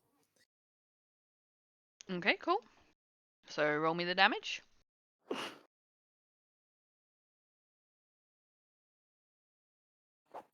Gives me he can easily shuck this armor, right? No, he can't.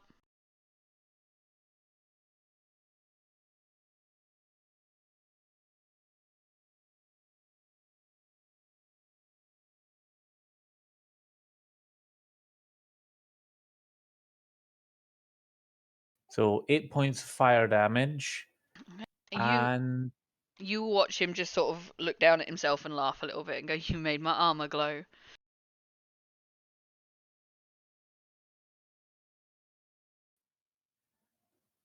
and if it doesn't drop the object, it has disadvantage on attack rolls and ability checks until the start of my next turn. Okay. Is that even if he hasn't taken the damage from it? Because currently he's immune to fire damage. Hang on. If it's holding and it takes damage from it, the creature must Okay. make a constant, so that doesn't affect him. Not at the moment, yet. All right.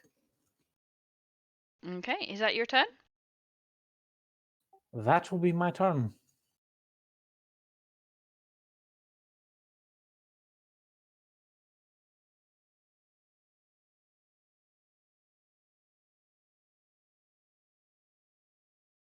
Okay. Leoxin, your turn. I'm just gonna take out Death Kiss Mhm. and walk up to this guy. 1 second. And I'm going to cast.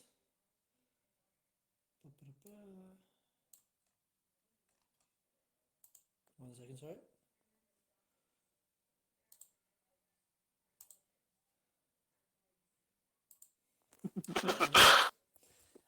So I will walk up to him. Mhm. I will hit him once with Shadow Blade. Okay. So that is. Where's my sheet gun? I've got it added, so it should work okay.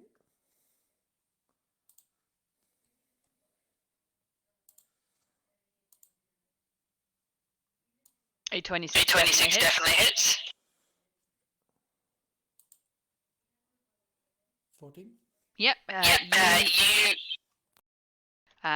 slash him with the shadow blade, and in one fell swoop, his head falls off and he is dead. I will use my rest my movement to walk up to this guy. Mhm. Am I within range of him? You are. Yep. Can I use my attack with Death Kiss? Mhm.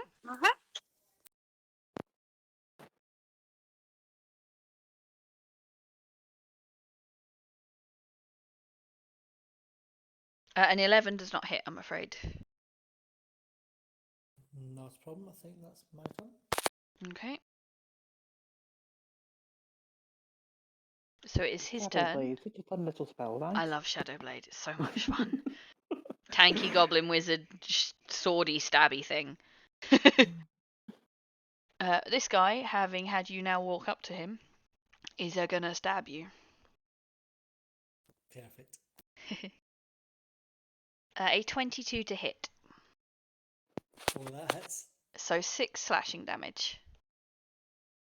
And wisdom saving throw? And wisdom saving throw.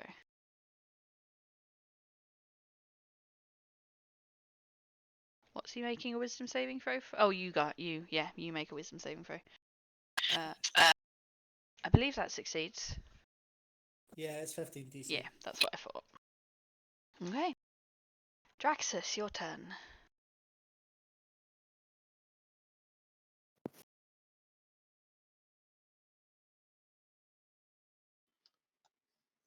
Draxus will move up to here with line of sight on Niko. He will just say, can we hurry this up? I was working on something quite important before all of this. And he will pull out a bit of arcane energy, wave it, and point towards Niko. And Niko, on the back of your primary hand, 3 little amethyst crystals appear as Draxus casts Amplify.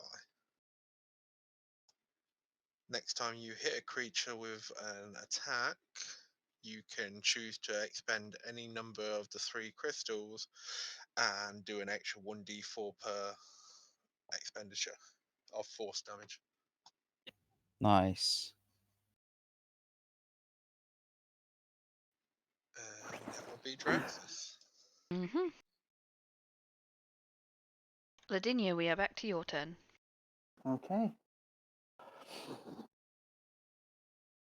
I'm gonna trade spells with that hobgoblin. Mhm. So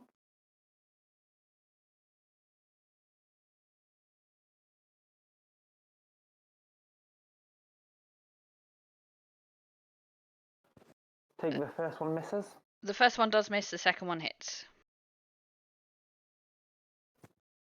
Okay. And then because it's there as well, Yep.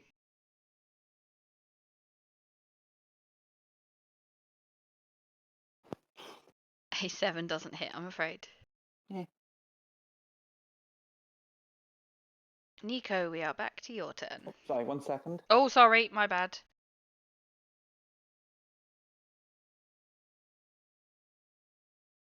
Just move up to there Okay. to catch the other goblin. Okay, so I will roll him a wisdom save. Because he's just entered it.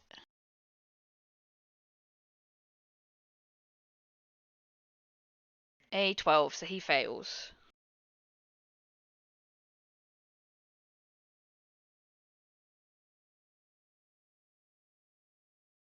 That is 15 points of radiant damage, Cool. as is being buffeted by celestial fishes. I will never get tired of saying that. Oh, dear me. So now, Niko, it's your turn. All right, I'm gonna attack the one at this one Mm-hmm. first. Can I go full rage and just throw my shield and go two-handed?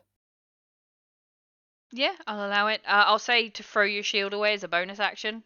So you will lose your bonus action, but you can do it and go two-handed. Cool. Yeah, that's what I'm gonna do. Oh, that drops my AC real low.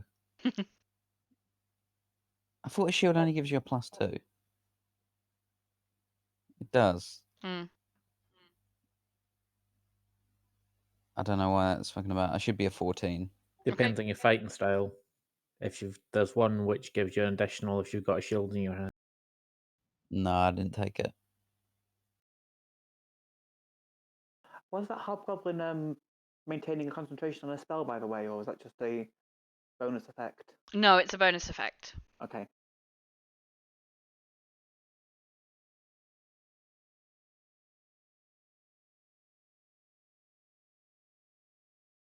An 18 does not hit.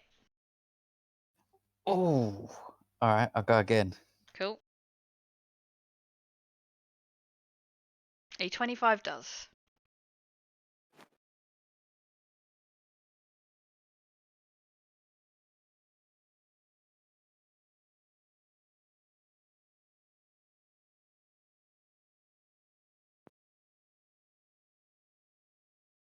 Mhm.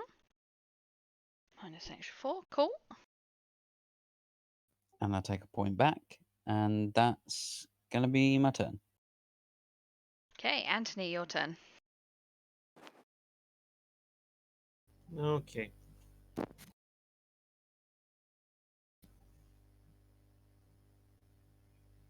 Gonna go over to this creepazoid. This one. Well, it's punching Niko in the back of the head. Yep. And I'm gonna punch him in the side of the head. Okay. 13 does not hit. I think. No, it does not. A 21. That does. 13 thunder. Okay. Again, the whole disadvantage on Niko, advantage normal attack on me, and then again temporary hit points go back up to 6. Cool beans. Is that your turn? That'd be me. Okay. So this dude, having just been punched in the side of the head, is going to turn to Anthony and stab him with his scimitar twice.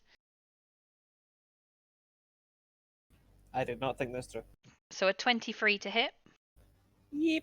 7 slashing damage. Yep. And a natural 20. Yep. Yeah. So 12 points of slashing damage. I also need to make a save. Yes, you do.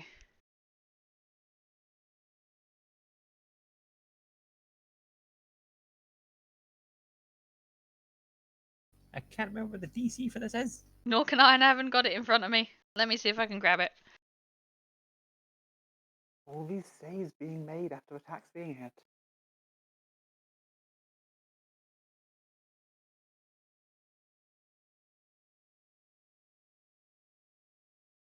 I know it's a con save.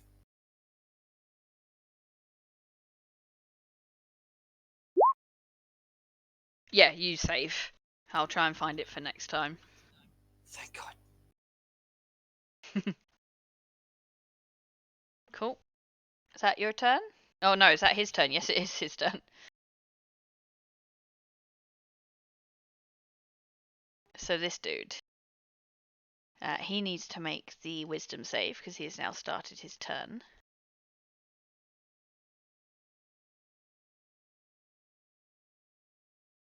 So that's a natural 1. That's a 2.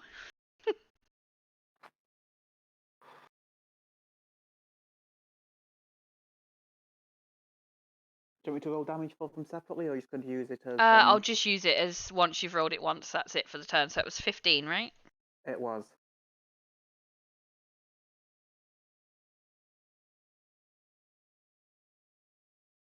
Mhm. So he is going to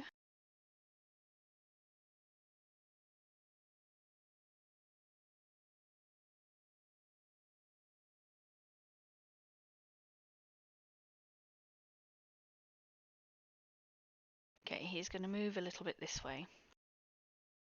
And then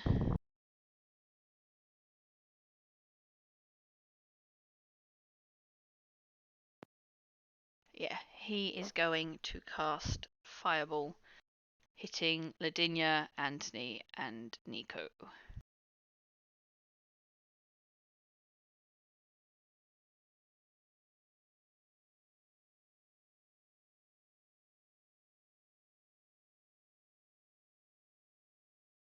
So if you could all roll me dexterity saving throws, please.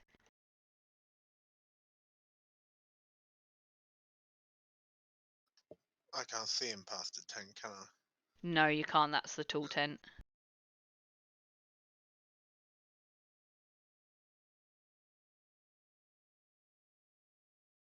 Okay, so you all save.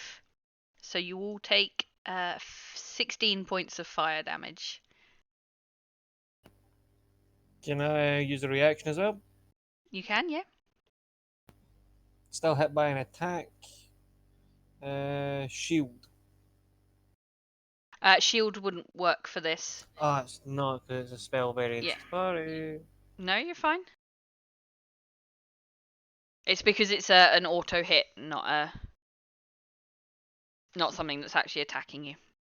So yeah, you each take 16 points of fire damage.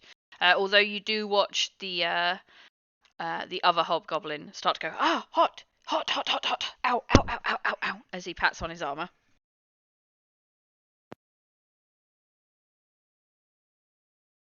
Okay, so is this dude's turn? Is he still in your ring of fish? Let's have a look. He is. Yes, he is. So he will roll his wisdom save.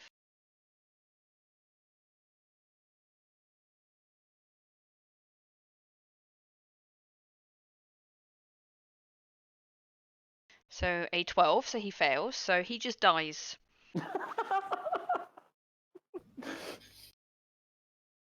The fish just floats past him, slaps him in the face. And Yep, pretty falls much. over. Just slaps him round the face with its tail and he just collapses. Yeah, it's those really long-finned, elegant Japanese fighting fish, those kinds of things. So essentially, it's just a gentle fin slap, and he's gone. All you hear in the background in Goblin is just allergies. Seafood, my one weakness. So, this dude's turn. He will go, we're doing it that way, are we? And he'll also spend his bonus action to chuck his shield away and grab his longsword with two hands. And he will make 3 attacks against you. Niko. So a 25 to hit. Mm-hmm. So 9 slashing damage, halved 4.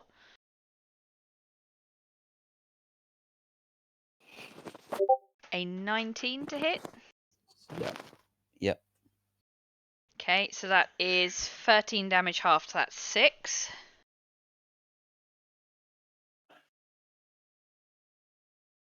And a natural 20. Yep. Oh, he didn't roll too high though, so that is 9 damage halved, so another 4. Okay. And that will be his turn. Although is it at the start of his turn he needs to make a constitution save with the heat metal, or is it a one-time thing? On my turn, I can On use a yours. bonus action to make him take Okay. the damage again. Perfect. So your turn, Russell. I'm going to use my bonus action to make him take the damage again. What save was it? Was a con? Constitution save. He takes the damage either way. This is just whether or not he Yeah. gets a disadvantage on attacks and ability Okay. checks. A 22 to save. I'm rolling really well. I apologize, So guys. he rolls. He saves from the effect. He still takes the damage. Yep, that's fine. Cool. 13 points of scorching damage. And as he is screeching out, "Ow, that is hot," I'm gonna sort of look over and just go, oh, the runt's burning. Here, let me put that out for you and cast Tidal Wave. Okay. Starting here.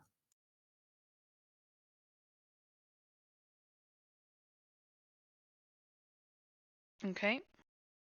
Which, if my ruler is correct, should hit both that guy and the hobgoblin. Is it just a straight line? It is 10 foot wide, 30 foot long.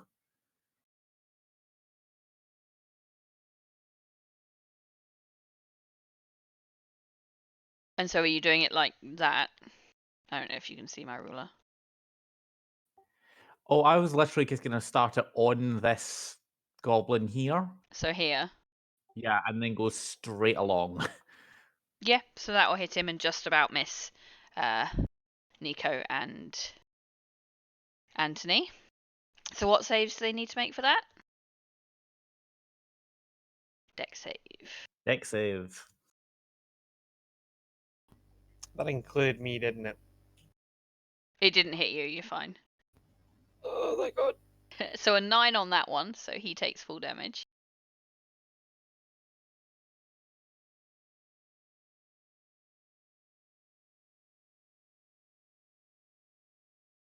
And an 11 on that one, so they both take full damage. So I'll just bang the staff into the ground and then just point and it sort of it literally like surfs up in front of this guy. Cool. Cowabunga, dude. Is that your turn? That ends my turn. Leoxin, it's your turn.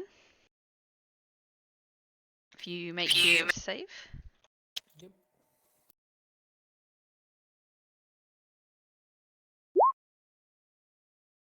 Yeah, you save. And I'm just going to go slashy with Shadow Blade, please.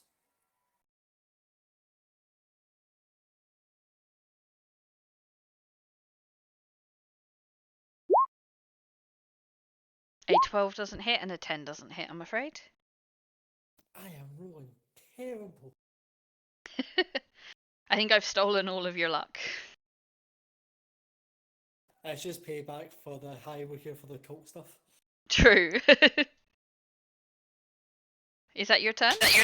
Yeah, I'm my turn now. Okay, it's this dude's turn, so he's going to return the favour and stab at you.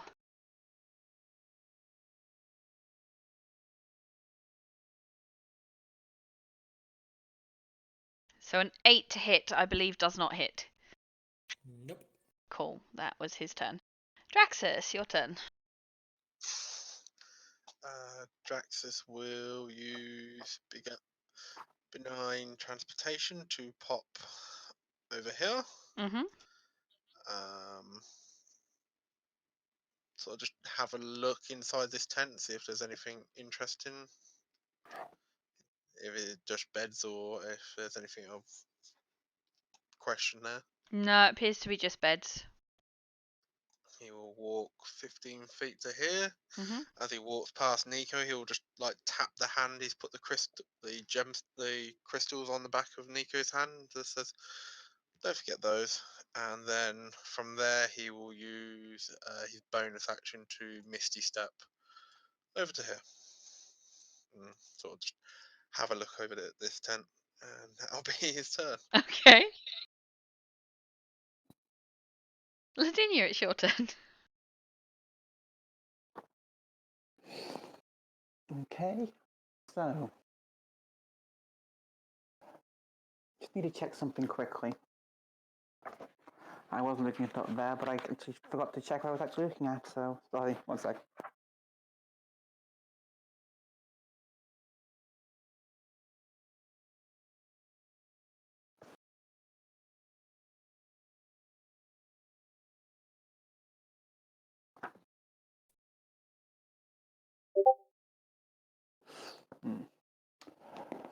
No, I'm not going to do that. I am just going to Eldritch Blast again. Mm-hmm.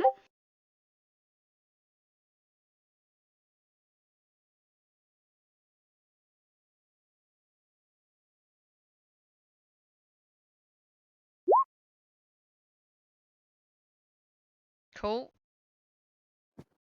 So that's a 2 points of damage. Yep. Ha! That one's better. Jesus.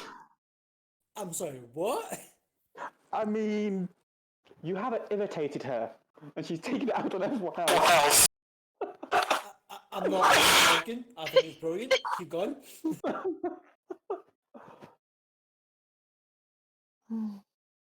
Cool. So is that your And I turn? believe Oh no, it's your a bonus action. bonus action to move or attack the move or. It is, yep. Okay.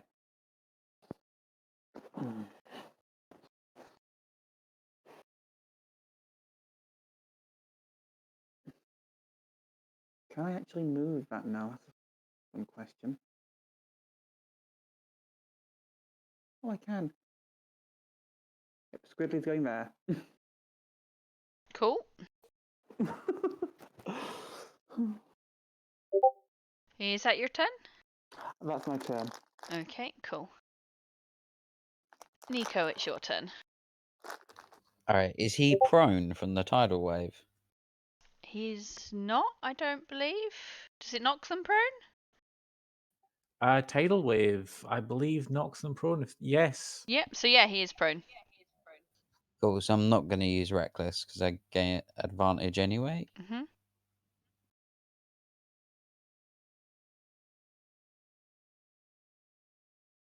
Yeah, 22 hits.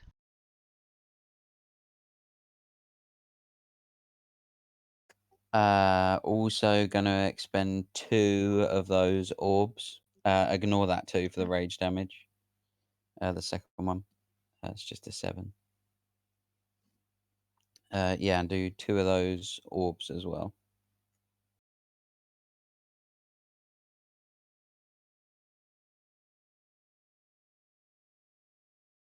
And then go again.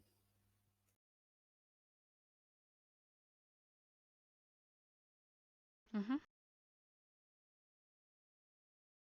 Yeah, I assume 13 13 misses. does not. Yeah, 13 misses.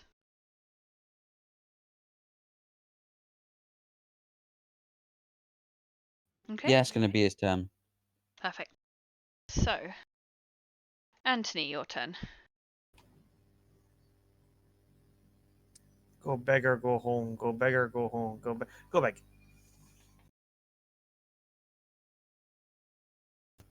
Let me have a little look at an option.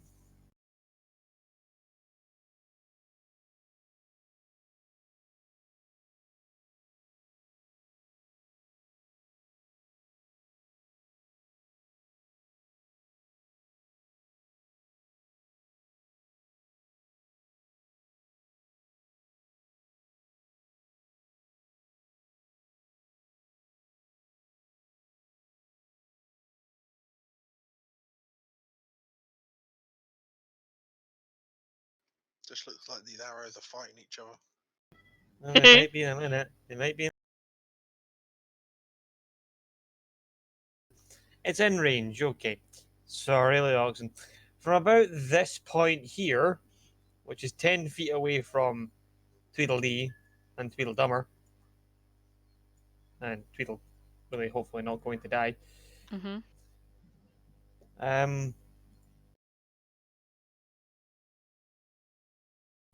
Shatter, which has more than a DC of 0. I think I know what you've done. You're at the top of your spell sheet. I believe it says none. You need to change that to int.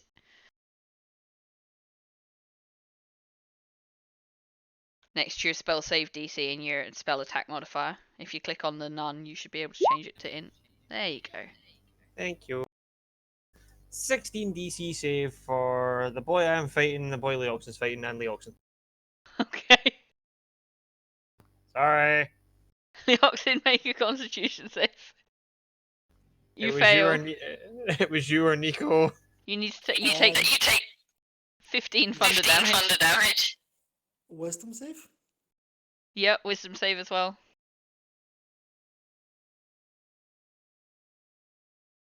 Oh, just pass. Just passed, yep. The goblin, this dude here, fails. And this dude here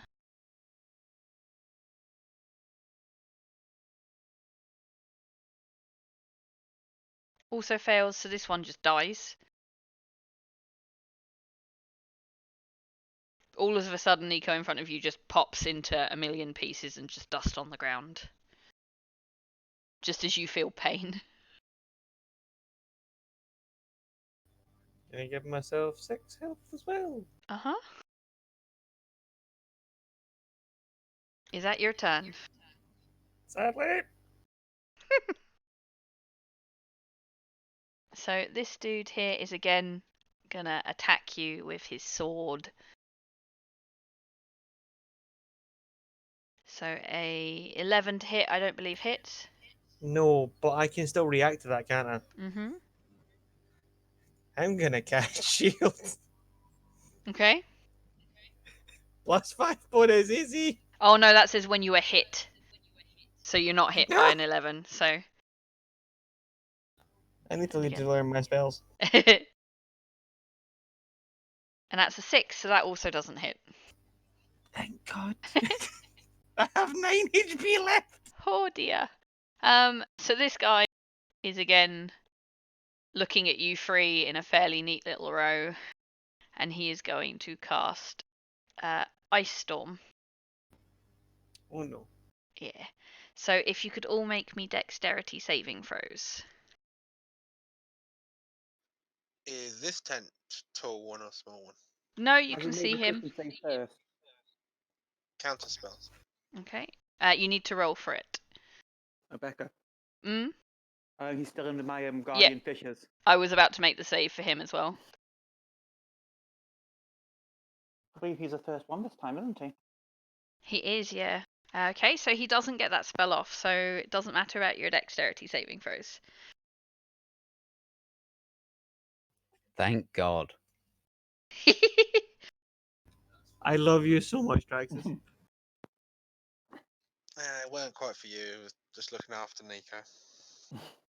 He needs it right now. Okay.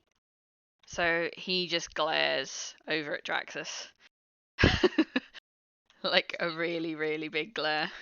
Draxus is like, one hand sort of like yawning, the other one just sort of like waved across and just like blew his spell away. Okay. So it's this dude's turn. He is again just gonna wail on Niko. He has decided this is his target. Doesn't get advantage. Oh, yeah, he does get He does advantage. because he's flanking. Yeah. So did the spellcaster pass or save? He failed, so he took full damage. Okay. Are you still up? Wow. He is. Only just. He's only just standing. So an 11 on the first hit misses. A 19 Misses. on the second. Hits. So 12 slashing damage halved is 6. And on the last one, 26. So that hits. So a 10 halved is 5. Okay. Okay, Russell. Burn, baby, burn. Okay, he needs a con save, right? To see if he gets the effect. He'll get the damage anyway. Indeed, Constitution against 16. A 15, so he fails.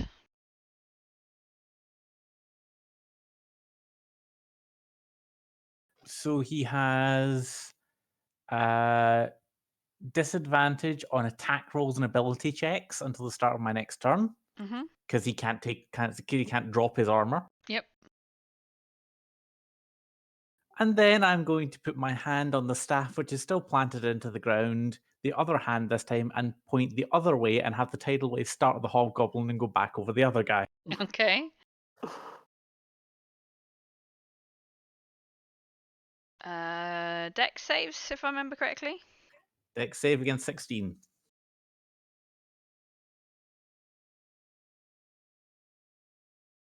So the big dude fails.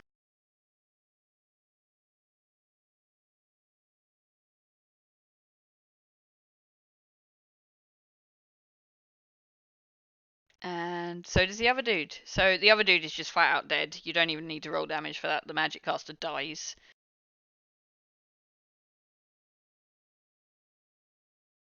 How much damage does the other dude take? Well, it's 21. Oh yeah, I was not reading. So yeah, he takes the 21. That's cool. I'm just gonna call out as a bonus action. You're next. Okay, cool. Is that your turn? That ends my turn. Leoxin, your turn. I'm just going to walk up to. Nope, that's the wrong one. Sorry. Oh no, I'll fight with the arrows. Fine. The The save you made at the start of last turn, do you need to make it this turn as well? No, it was only because I took Okay. damage. And I didn't roll it the first time. Cool. My bad. No, you're fine. I've got my Shadow Blade out, and against this guy, I'm just going to do 2 slashes. Mhm.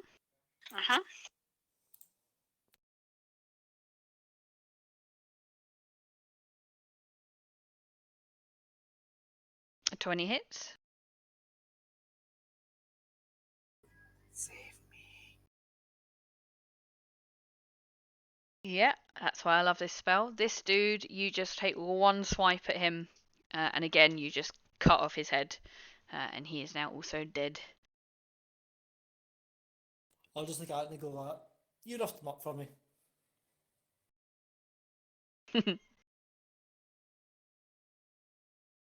And is that your turn? I think I've got a bit of movement. Would I be able to get to the other guy?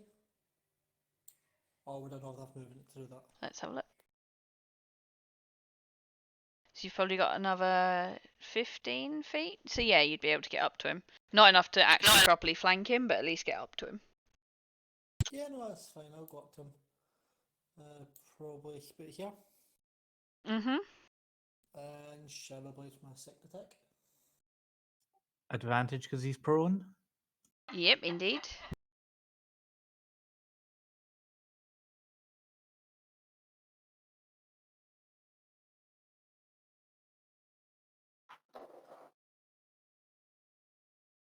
An 18 doesn't hit. And that'll be my Okay. Draxus, your turn. How bad is the last dude looking? Still standing, but definitely starting to sort of sway.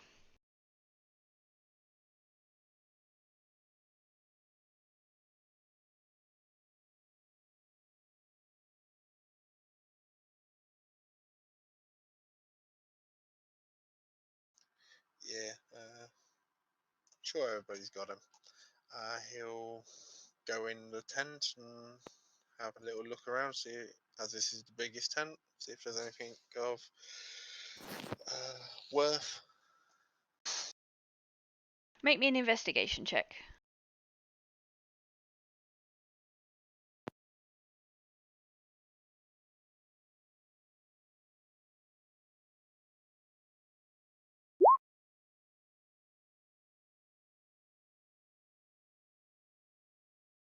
Okay.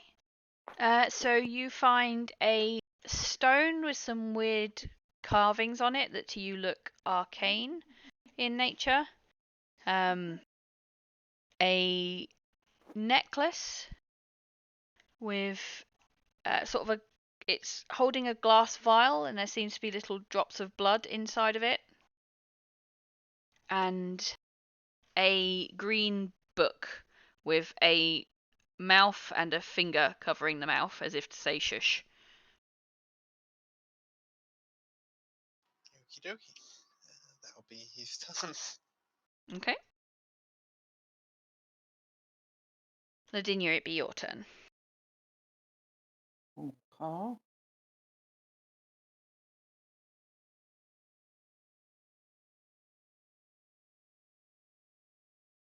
Put them in the fishes.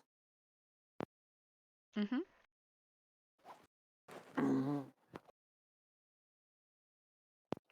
Okay, let me make that save for him. Where's his wisdom save gone?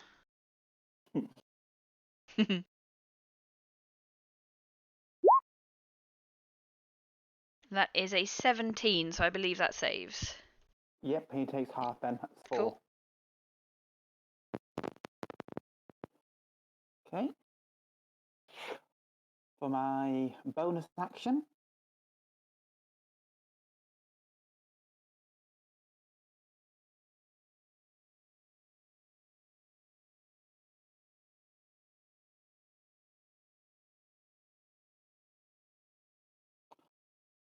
mass healing word. Mhm.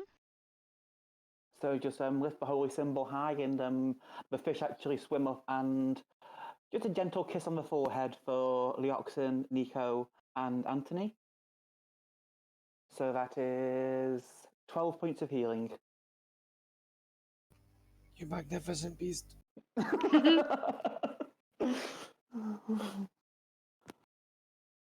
I believe that's not quite 12 for Niko, but still.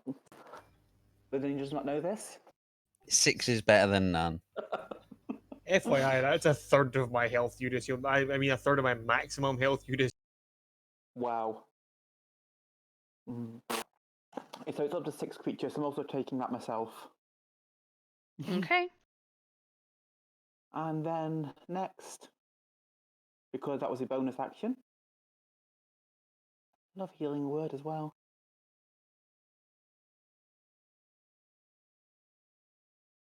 I'm of course going to try the standard. Okay, an 11 does not hit, I'm afraid. A 25 does so. Where the Jesus heck are all these crits Christ. coming from? Can I have some 20s, please, there, Colin? I gave you a 12. Is that not enough? That was your 12. I just happened to borrow it. So when are we all joining the Temple of Mira? I'm just going straight for the Temple of Dinya and the god of 20s. Okay. Is that your turn, Miss Ladinia? That is my turn. Okay. Niko, your turn. It's quite an impressive turn, I Right. must say. Advantage because he's prone, yeah? Mhm. Ah, A 24 hits. mm. Okay. Yep. And then same again. Okay.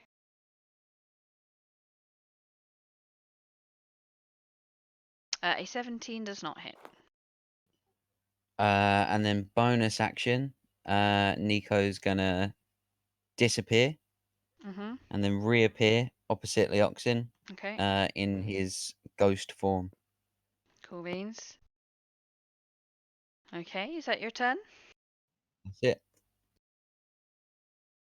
Okay, Anthony, your turn.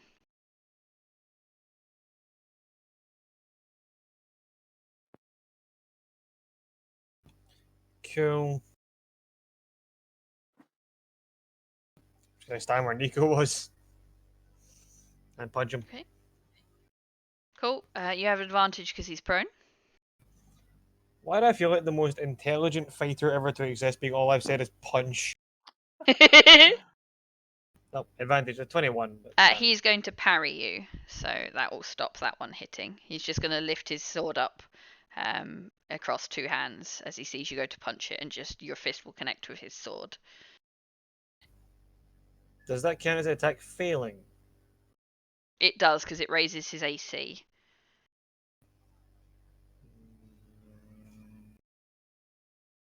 Force roll again when you got advantage, so roll again see if you Oh get yeah. that.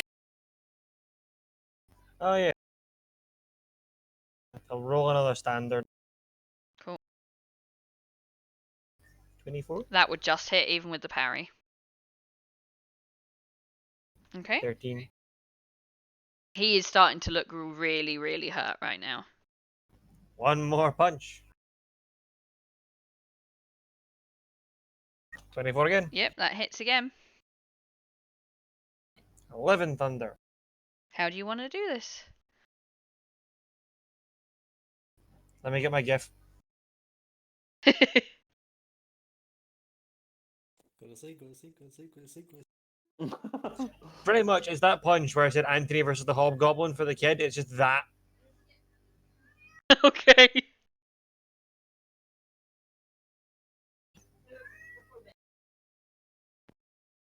That's cool. So yep, you just punch him over and over and over and over again in the face. He is well dead, and you are still punching him. But that is the end of combat.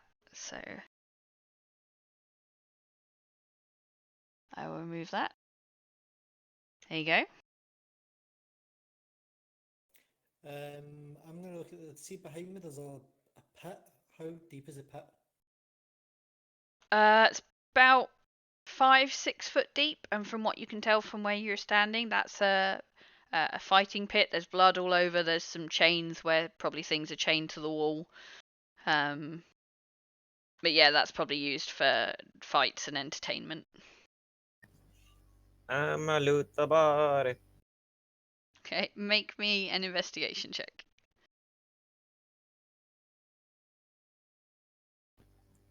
20 Okay, so or 19.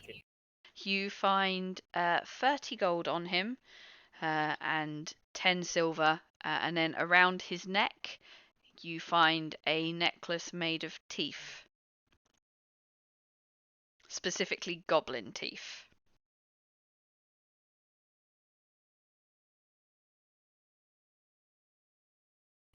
I'm gonna look at that later.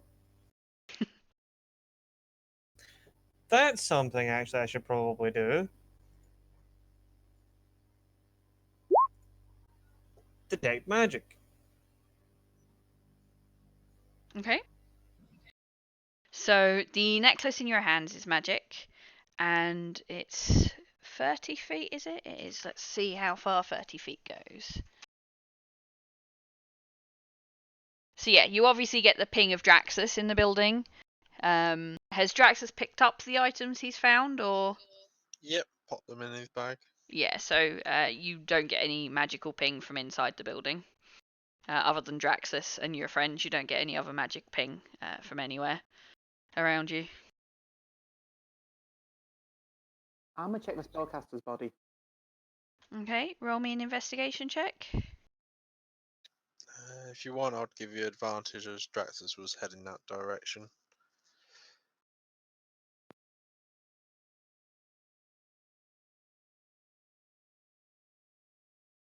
I mean, if you want to, I'll give you advantage.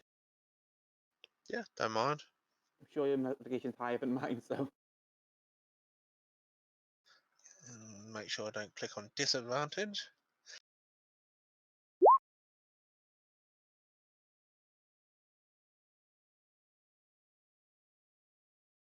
Okay, so again, you find a lot less on him actually. He's only got like 30 silver. And you find a scroll that you have the impression potentially is magic. I'm see one of the goblins that we know. See the goblin I punched to begin with, the one that's not been vaporized. Hmm? Gonna sound really dumb. Can I take his clothes? You can, yeah. They're not very well looked after. They're still a bit tatty. They're obviously better than what the little one was wearing. But yeah, you can take his clothes. Also, odd question: was the hobgoblin wearing a cape? He was not, no. Damn it. Niko's gonna any goblins that are not vaporized or turn to mush. He's just gonna start taking some heads. He's gonna start collecting the goblin heads. So, Draxus, you take the scroll, I'll take the silver. That's fine with me.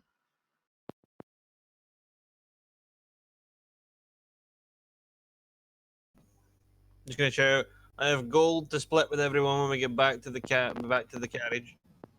He was carrying a good 30 gold on him. We all did our part. We all get our share. Can I ask? See, Can I ask? After you. Sorry. After you, sorry. I was just going to ask where you left.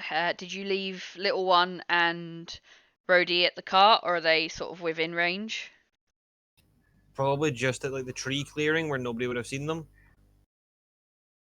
Okay, so you'll hear Rhodey going, Dad, Lady Lavinia, Mr. Niko. Might want to come here a sec. Zip zoop. I am off like a bullet. Yeah, run over as Yeah. well. Zoom. Mid goblin decapitation, Niko drops the body and runs over. Same. So it's everyone but Draxus running over. Pretty much. Okay. So Niko, Russell, and Ladinia stood next to Rhodey. You can no longer see the goblin. Instead, you see a tall elven woman that you all very much recognize. She's sort of shimmering, but you get the impression that she's an illusion. But you can't see the goblin child anywhere. He has disappeared. And she goes, "Thank you all for proving my point. We'll rush headlong into danger for no reason other than a goblin. Good to know it's not just the little shit we've got in the cage. See you all soon," and she'll disappear. Well, this is what you get for being a do-gooder. I'm sorry, I'm confused. Who is that and where's the goblin? That is the evil bitch that's currently working with Wit's captor. Oh, Jane. That's the one.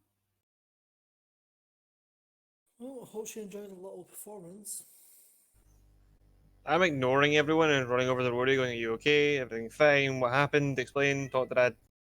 I'm okay. I was just sitting here playing tag with my new friend, and he just started laughing and then turned into her.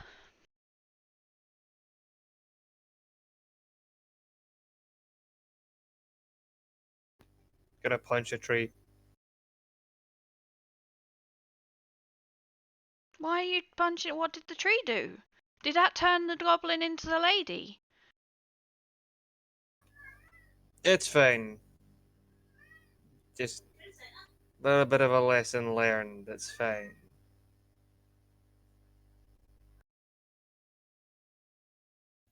And Niko just starts walking back to the cart.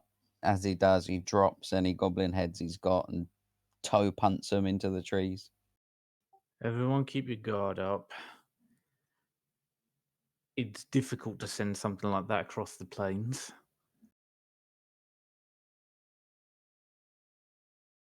This is why we're not strong enough to get Wit back yet. You see the kind of power we're dealing with?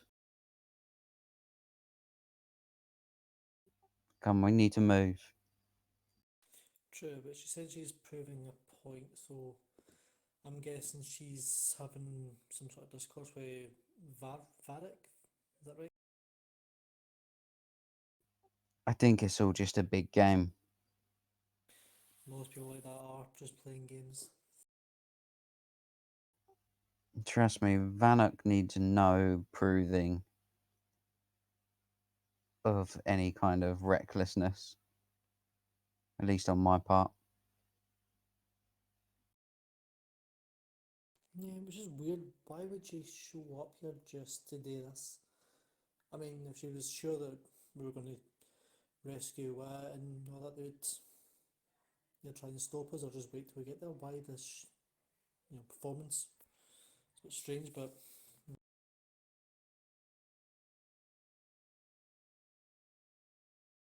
Niko's already walking back.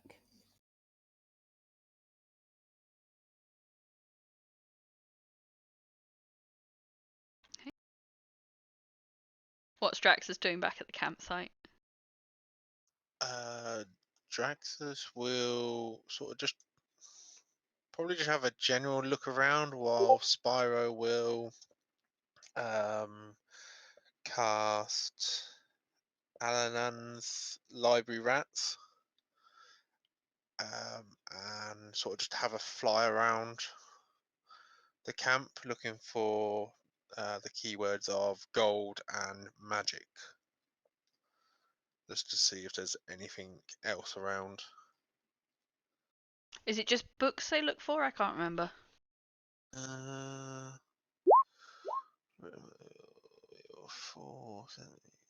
Right, yeah, sorry. It's been a while since I actually read it properly. Yeah, it's books and scrolls. Okay. No, you don't find any books or scrolls other than the one. Obviously, one runs up you, and sort of starts sniffing at the bag where you've put the scroll. Other than that, nothing there. After sort of like a couple of minutes of just doing a back and forth over, not really expecting too much from goblins, he'll sort of just start walking back and realise everybody else is sort of already gone, and start heading back on his own, catch up with them. Okay.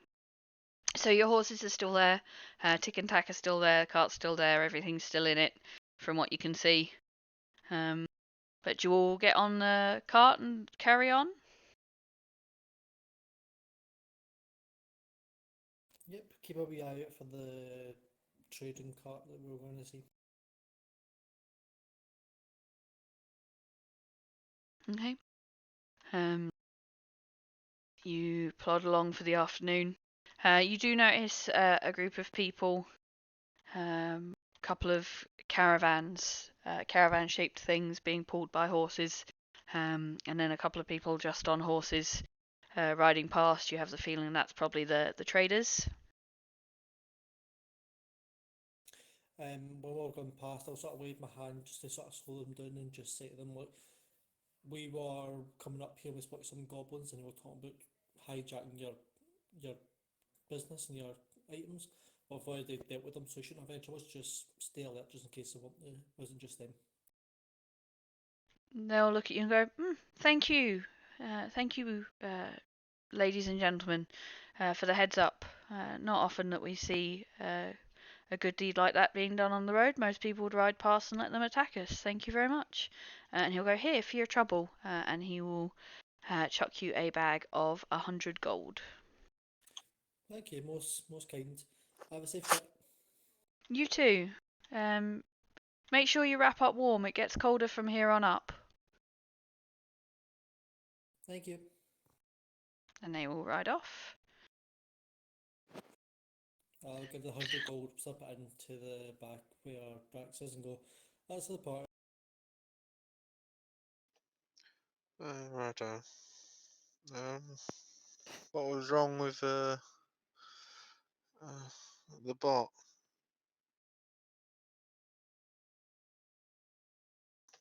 Gesturing towards Rhodey.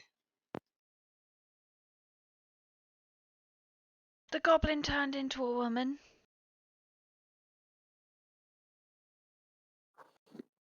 It seems Jane has played us fools.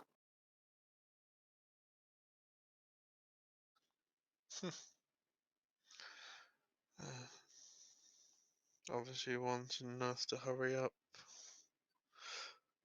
She obviously doesn't like waiting around.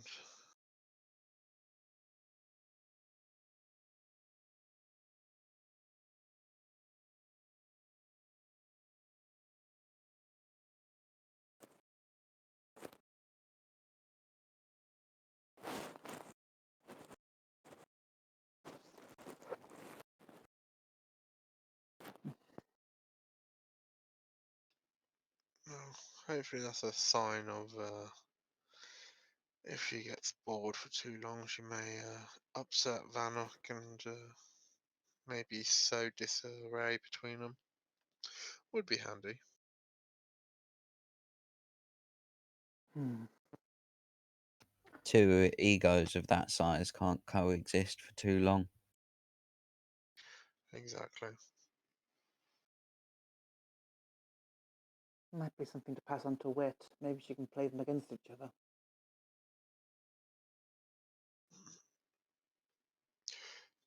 Not a bad idea, but Jane being Jane, you'll definitely put Wit's life more towards the chopping block that way. But if you think that's a good idea, Well, didn't Bannock say that he was training her to be your replacement? Surely he put some value in her. keeping her to be my replacement uh, doesn't mean he's always watching.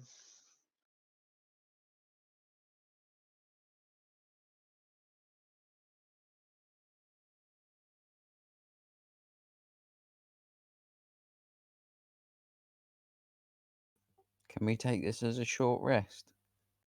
Well, to be fair, you're about to come up for because you were there sort of mid-afternoon, so it's definitely getting on in the day now. So if you wanted to set up camp for a long rest, you can easily find a place just off the beaten track. Don't understand why you need a long rest. Why do you need a short rest? So you can get your spell slots back, obviously.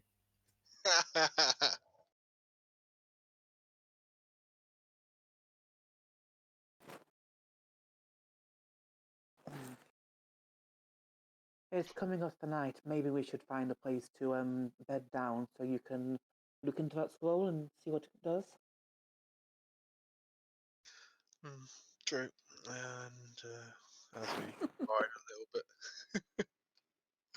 Jaxus will say to Russell to keep an eye out for a good little spot to set up camp or tower. Right. I'll help him with that too. Okay, so one of you make me a survival check with advantage then. I'm not quite sure who should do this survival check. Hmm.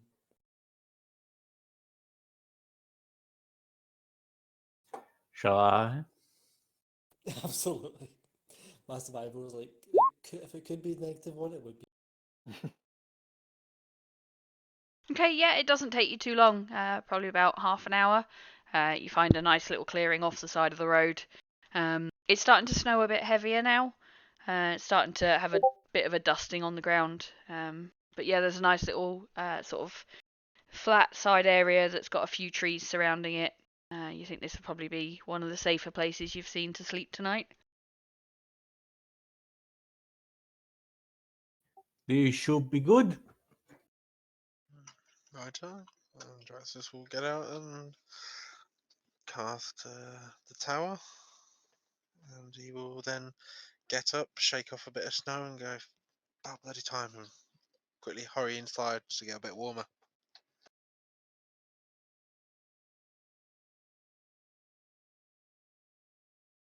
Okay.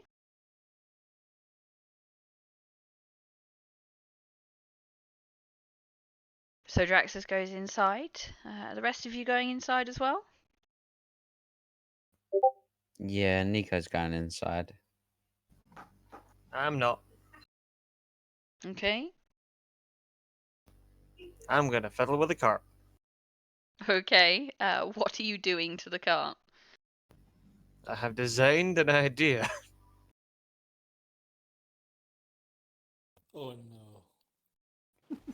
It's a land pedalo. Exactly. I'm making a go-kart essentially. I'm going to install pedals into the back seat, which are then attached via a pulley system to the two back wheels and an access point, allowing us to partially pedal the back wheels, making them go faster, taking less strain on the horses. Okay. Make me a tinkering tool check.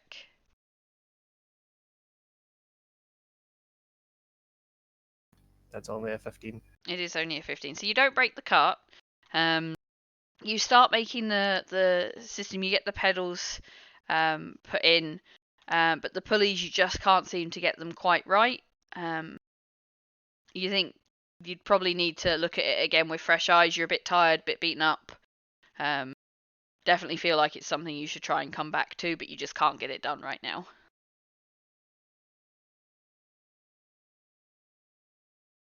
Cool beans. Okay. Yeah, they asked him what's up. Sorry, I was going to say, can I ask either Rosso or Dinya if they're able to make either sort of wooden pillars out in the open so I can sort of slash it, or target practice dummies? Yes, of course. I can do so. I'm going to use shape water to turn the snow into two vaguely humanoid shapes. Mm-hmm. Kind of realizing that creating my mother as a target isn't a good idea. And I'm also going to practice with the sword. Okay. What? Because next time you may see her, you, Kegbot, and Leoxon may automatically attack her. Well, Kegbot might. Or Oh, people might realise she has deep psychological issues about her controlling mother.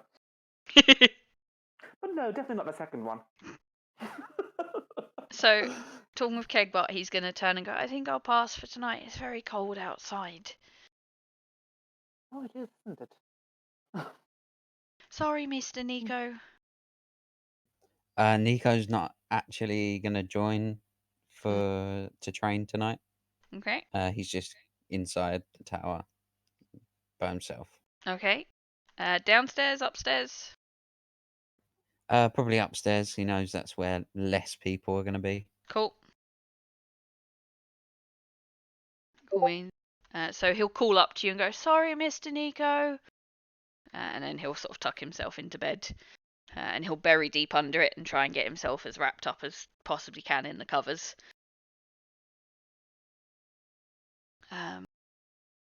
So, Niko and Draxus, anything in particular you're doing tonight? In the meantime, Ladinia and Leoxin, make me wisdom checks, please.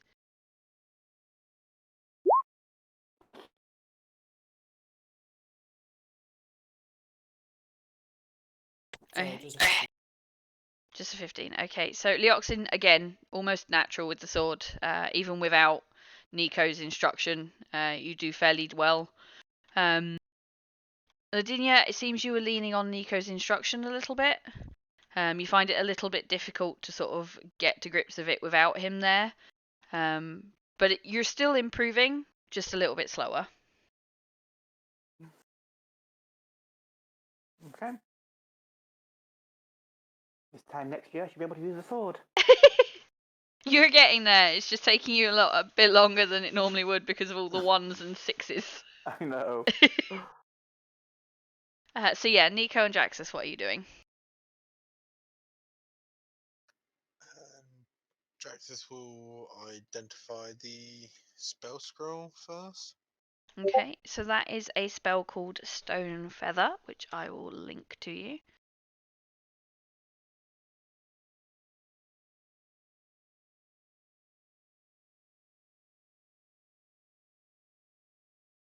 There you go. And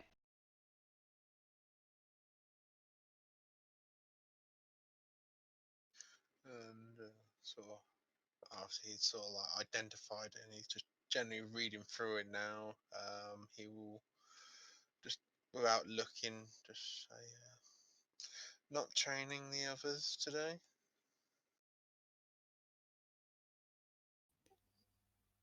No, I'm not feeling up to it. If I'm honest. Yeah, I think over the last few months maybe lost a little bit of sight. I think maybe it's time back to basics. Start thinking about ourselves a little bit more again. Not wasting any more time helping random strangers at the side of the road. Well, I did say, but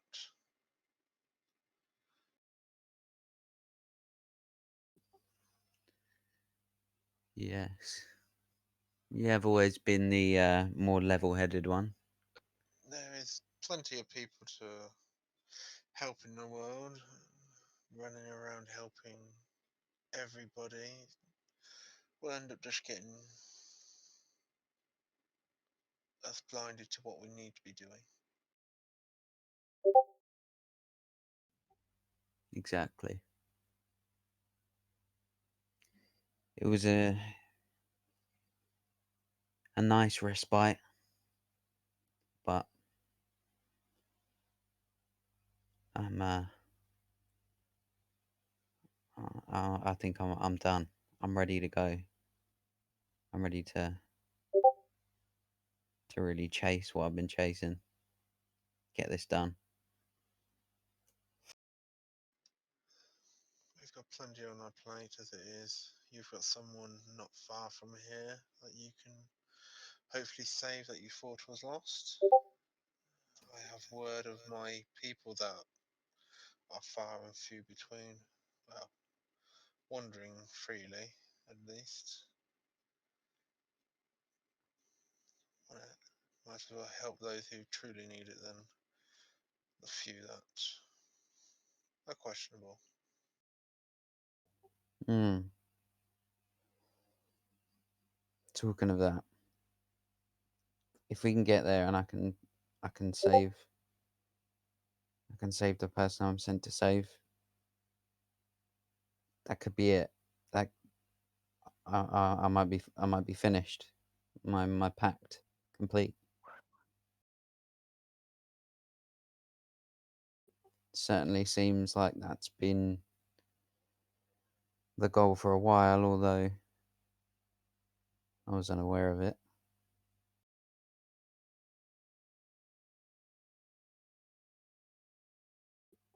Hence the rush. And where would that leave our pact?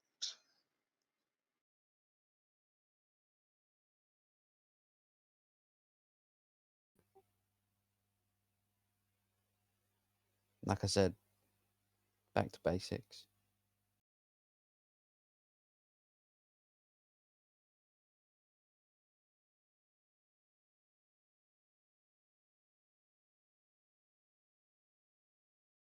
Could just be another false lead. Although, no. I've had a thought about maybe trying to speed up the process.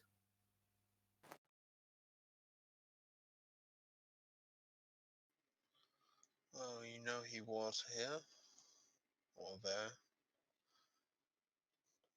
It's a better start than you had before not even knowing. That's true. Although he did disappear a while. Came and he went. Either I was being baited out or he's moved. I don't know. I'm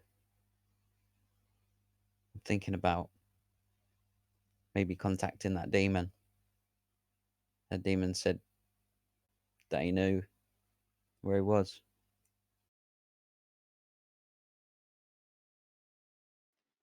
True, but getting mixed up with those are generally not a good idea now, is it? They, on average, come with some sort of tie from the stories. I mean, what's a third curse at this point? Eh, you're stuck tied to the Raven Queen, you're stuck tied to that sword. Why not be stuck tied to a devil? Hmm. Yeah, double or nothing.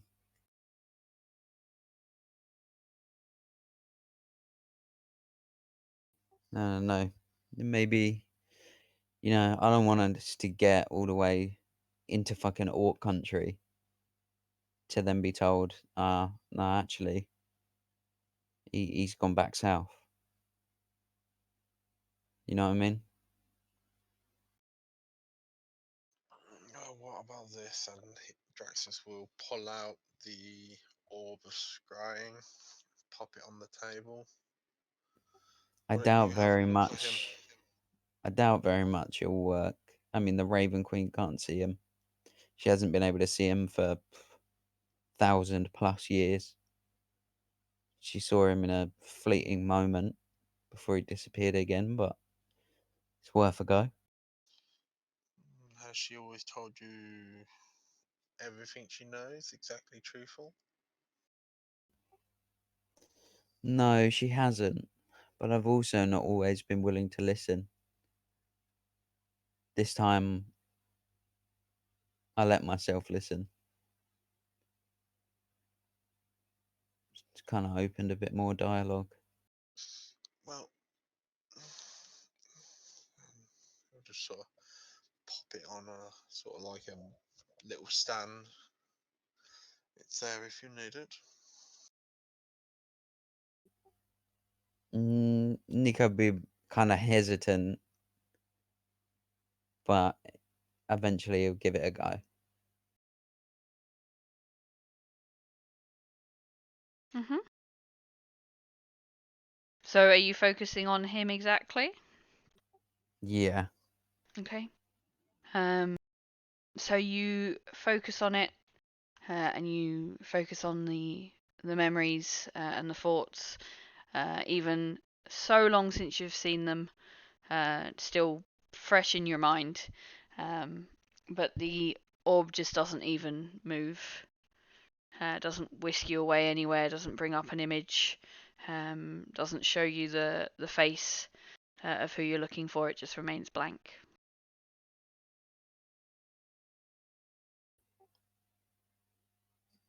Niko's not going to say anything and just kind of turn away and go and sit back in his chair.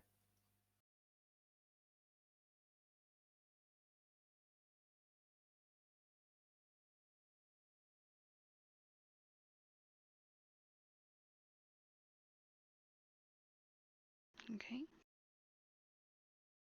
So, Draxus, do you carry on identifying the rest of the items, or is it just the spell scroll? No, after he puts the scrying orb down, he'll start pulling out the other items and having an identify with them. Okay, let me link you those.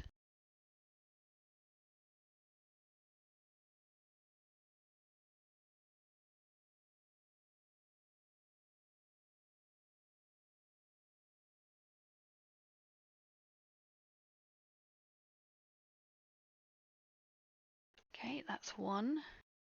Should now be able to see something called the Crimson Amplifier. That was the necklace.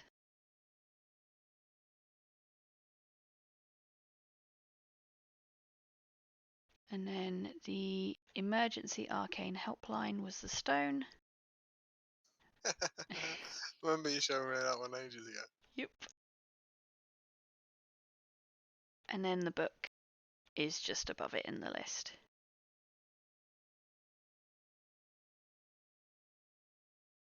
Meanwhile, does anyone else want to be doing anything this evening?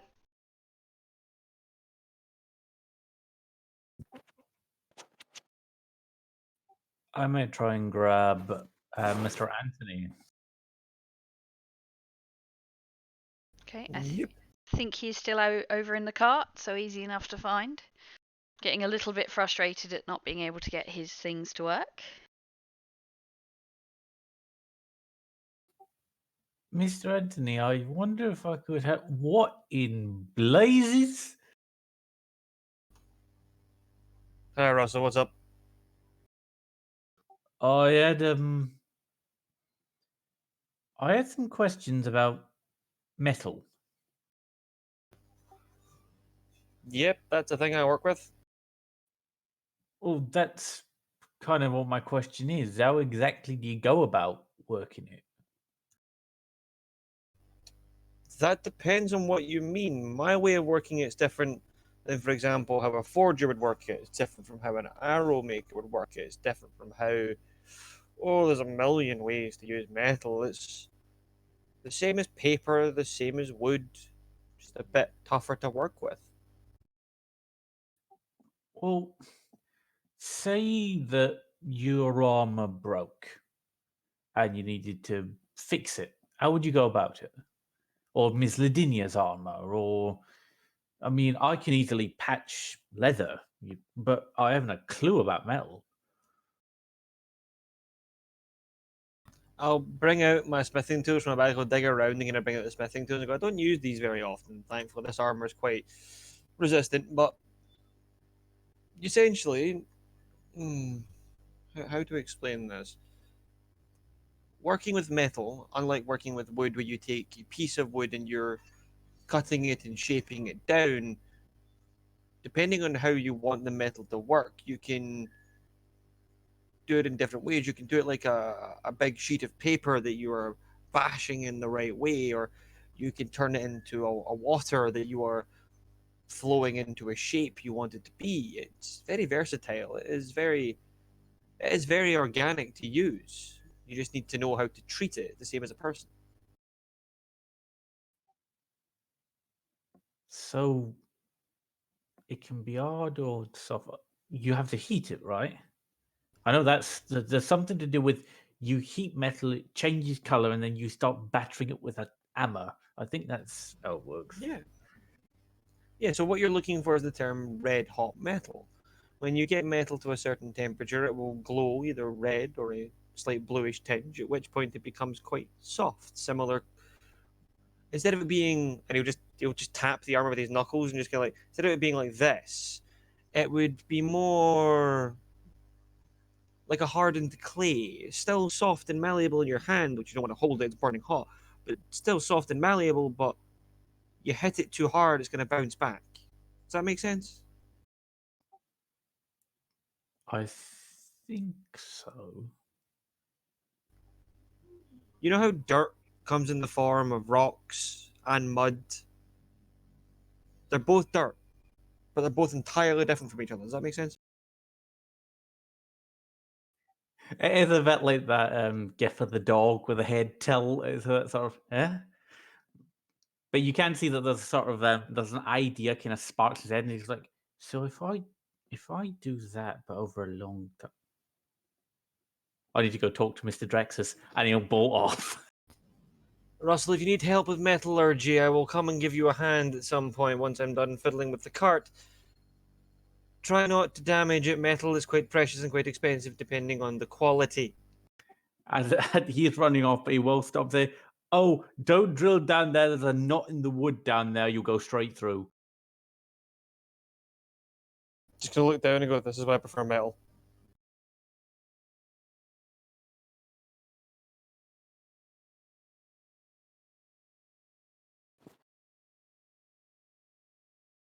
Okay.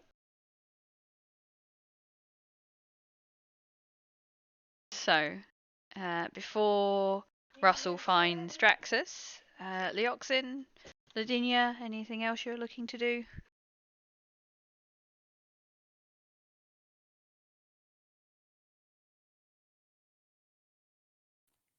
Not at the moment.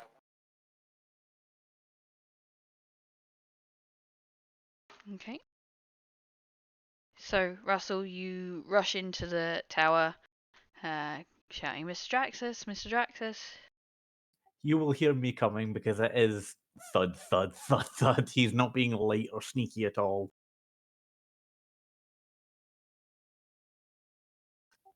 Drexus. Drax will just sort of like hold up a thing. Well, he won't. Spyro will just sort of. You'll just get yes as he's sort of finishing off his identify.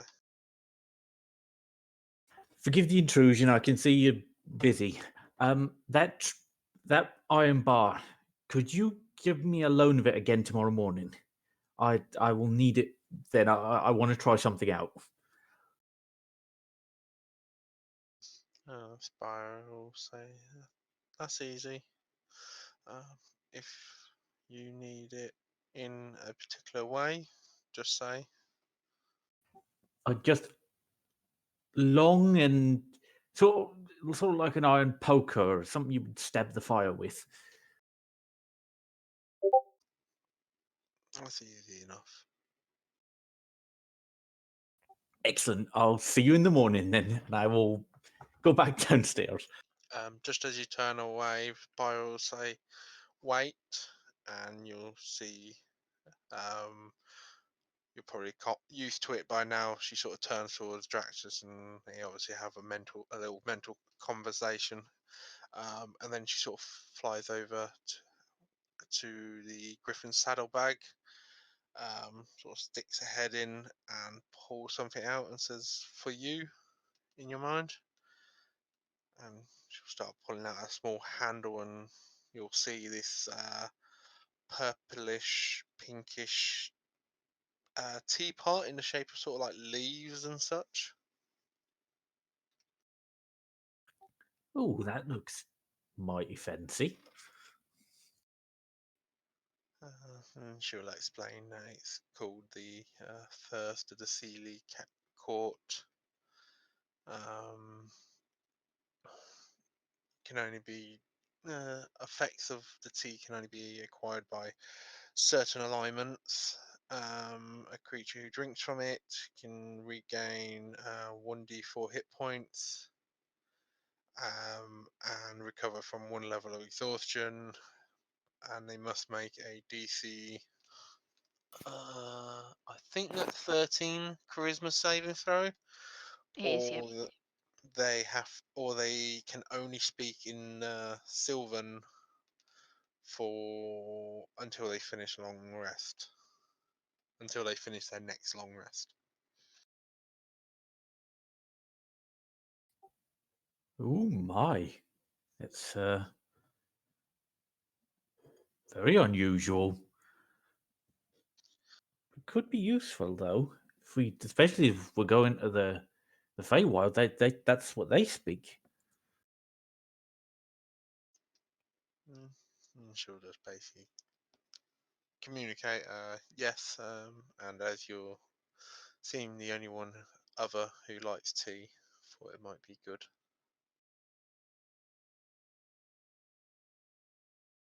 Thank you very much, Miss Sparrow. Spiral sort of like point with a tail and a nose, like, and it's leafy. I know you like leaves. You know me so well. Thank you very much. I'll put it to good use. And Spiral just sort of say goodnight and slight little wave. Good night. Good night, Mr. Drexus. I'll vanish down the stairs and that'll be me for the night. Okay, I have given you access to the item in handouts and NPC items. It is called First of the Sealy Court.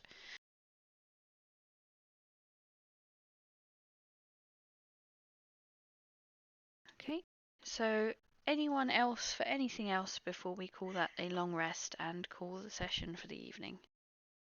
Actually, during the training, Ladinia is going to ask the oxen something. Mm-hmm. So, the thing you gave me, you said that it would also have been on some benefit for you, but you weren't using it. Does that mean that you also have a pact with a being? It's a bit complicated to explain, but long and short of it, I found a dagger that spoke to me in the woods. I'll bring it the dagger. And I've been hearing voices since, and it grants me some abilities, which is similar to, I think it was Cecilia. She had a similar thing. So similar to that, but the item that I gave you, just um, yeah, no, to be honest, I kept on forgetting about it to use it, so I thought it's better in your hands. Oh, thank you for that. I have to ask, does the dagger make any demands of you? The being that I've taken over Cecilia's pact from, he has said to go north to find something there. I believe I'll get more instructions when I get closer. Nope, nothing yet. Did ask me to, when I originally got here, just said patience, and then obviously I got a letter to go to Titan's Flute, but other than that, not a peep. Hmm. Just wondering if this is something that has been built into the agreement, so to speak.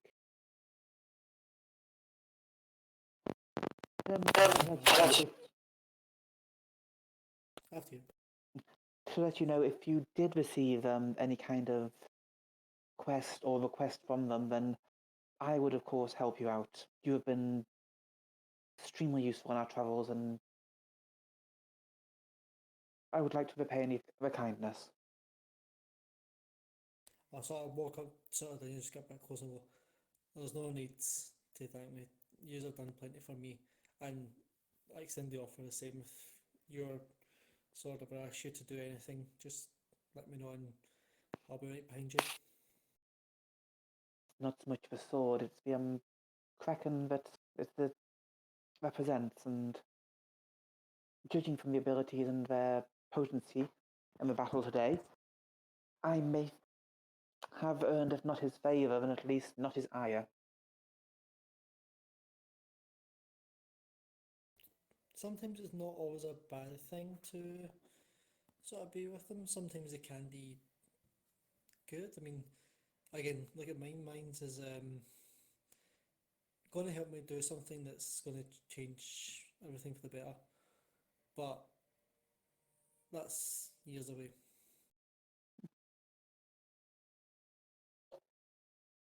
And may require you returning to whatever it is you are from first, so we'll be looking into that as well, if you so choose. Nah, I'm okay. I mean, there's travelling new guys a bit here. I kind of like it here. Think I might stay a while. That easygoing attitude is amazing. I've been driven my entire life, and it's nice. It is refreshing.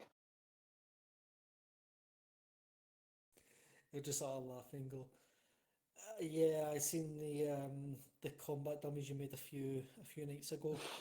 Seems like an older version of you.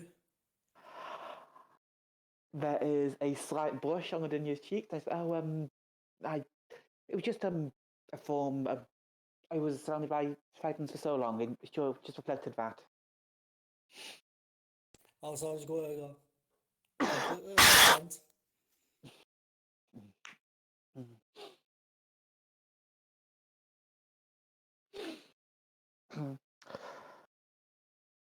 If I do have any further questions, these pacts are quite new to me. I hope you don't mind if I ask.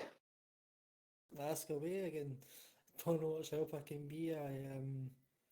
Again, finding a sword, a dagger in the middle of the woods, it's about as much as I know about it. And all that, like I said. But anything I can do to help, give me this. You might want to give it to Draxus. He told me a little bit about mine. He may be able to tell you something about yours. Yes, I had to have a look at the blade, but as I say, it is more the being it's attached to I was curious about. He has well, at least its parent has a history of my people. Is that good history or bad history? It is mixed at best. History is normally complicated.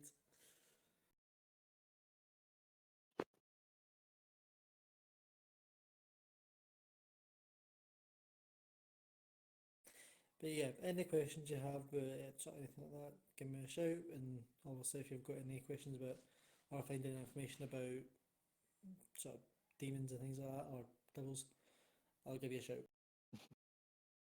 Thank you, and let's continue training, and then go back to hacking apart the ice dummy and reforming it.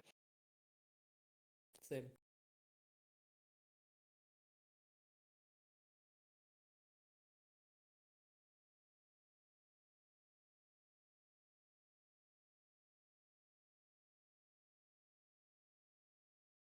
Okay.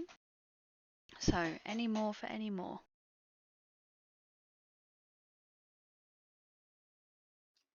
Nope, Drax is all good. Okay. So, we will call that your long rest for the night, and we will end the session there. So, there's the recording to say goodnight to if you want to say goodnight to the recording, but I don't think that'll work very well. Night recording. No, Good record. recording. Please watch this part of the recording at least 10 to midnight to get the full effect. Good night. Night, mate. Good night all. I'm not going to Anyway, say good night. I'm going to turn it off now. Scott, how much into metallurgy do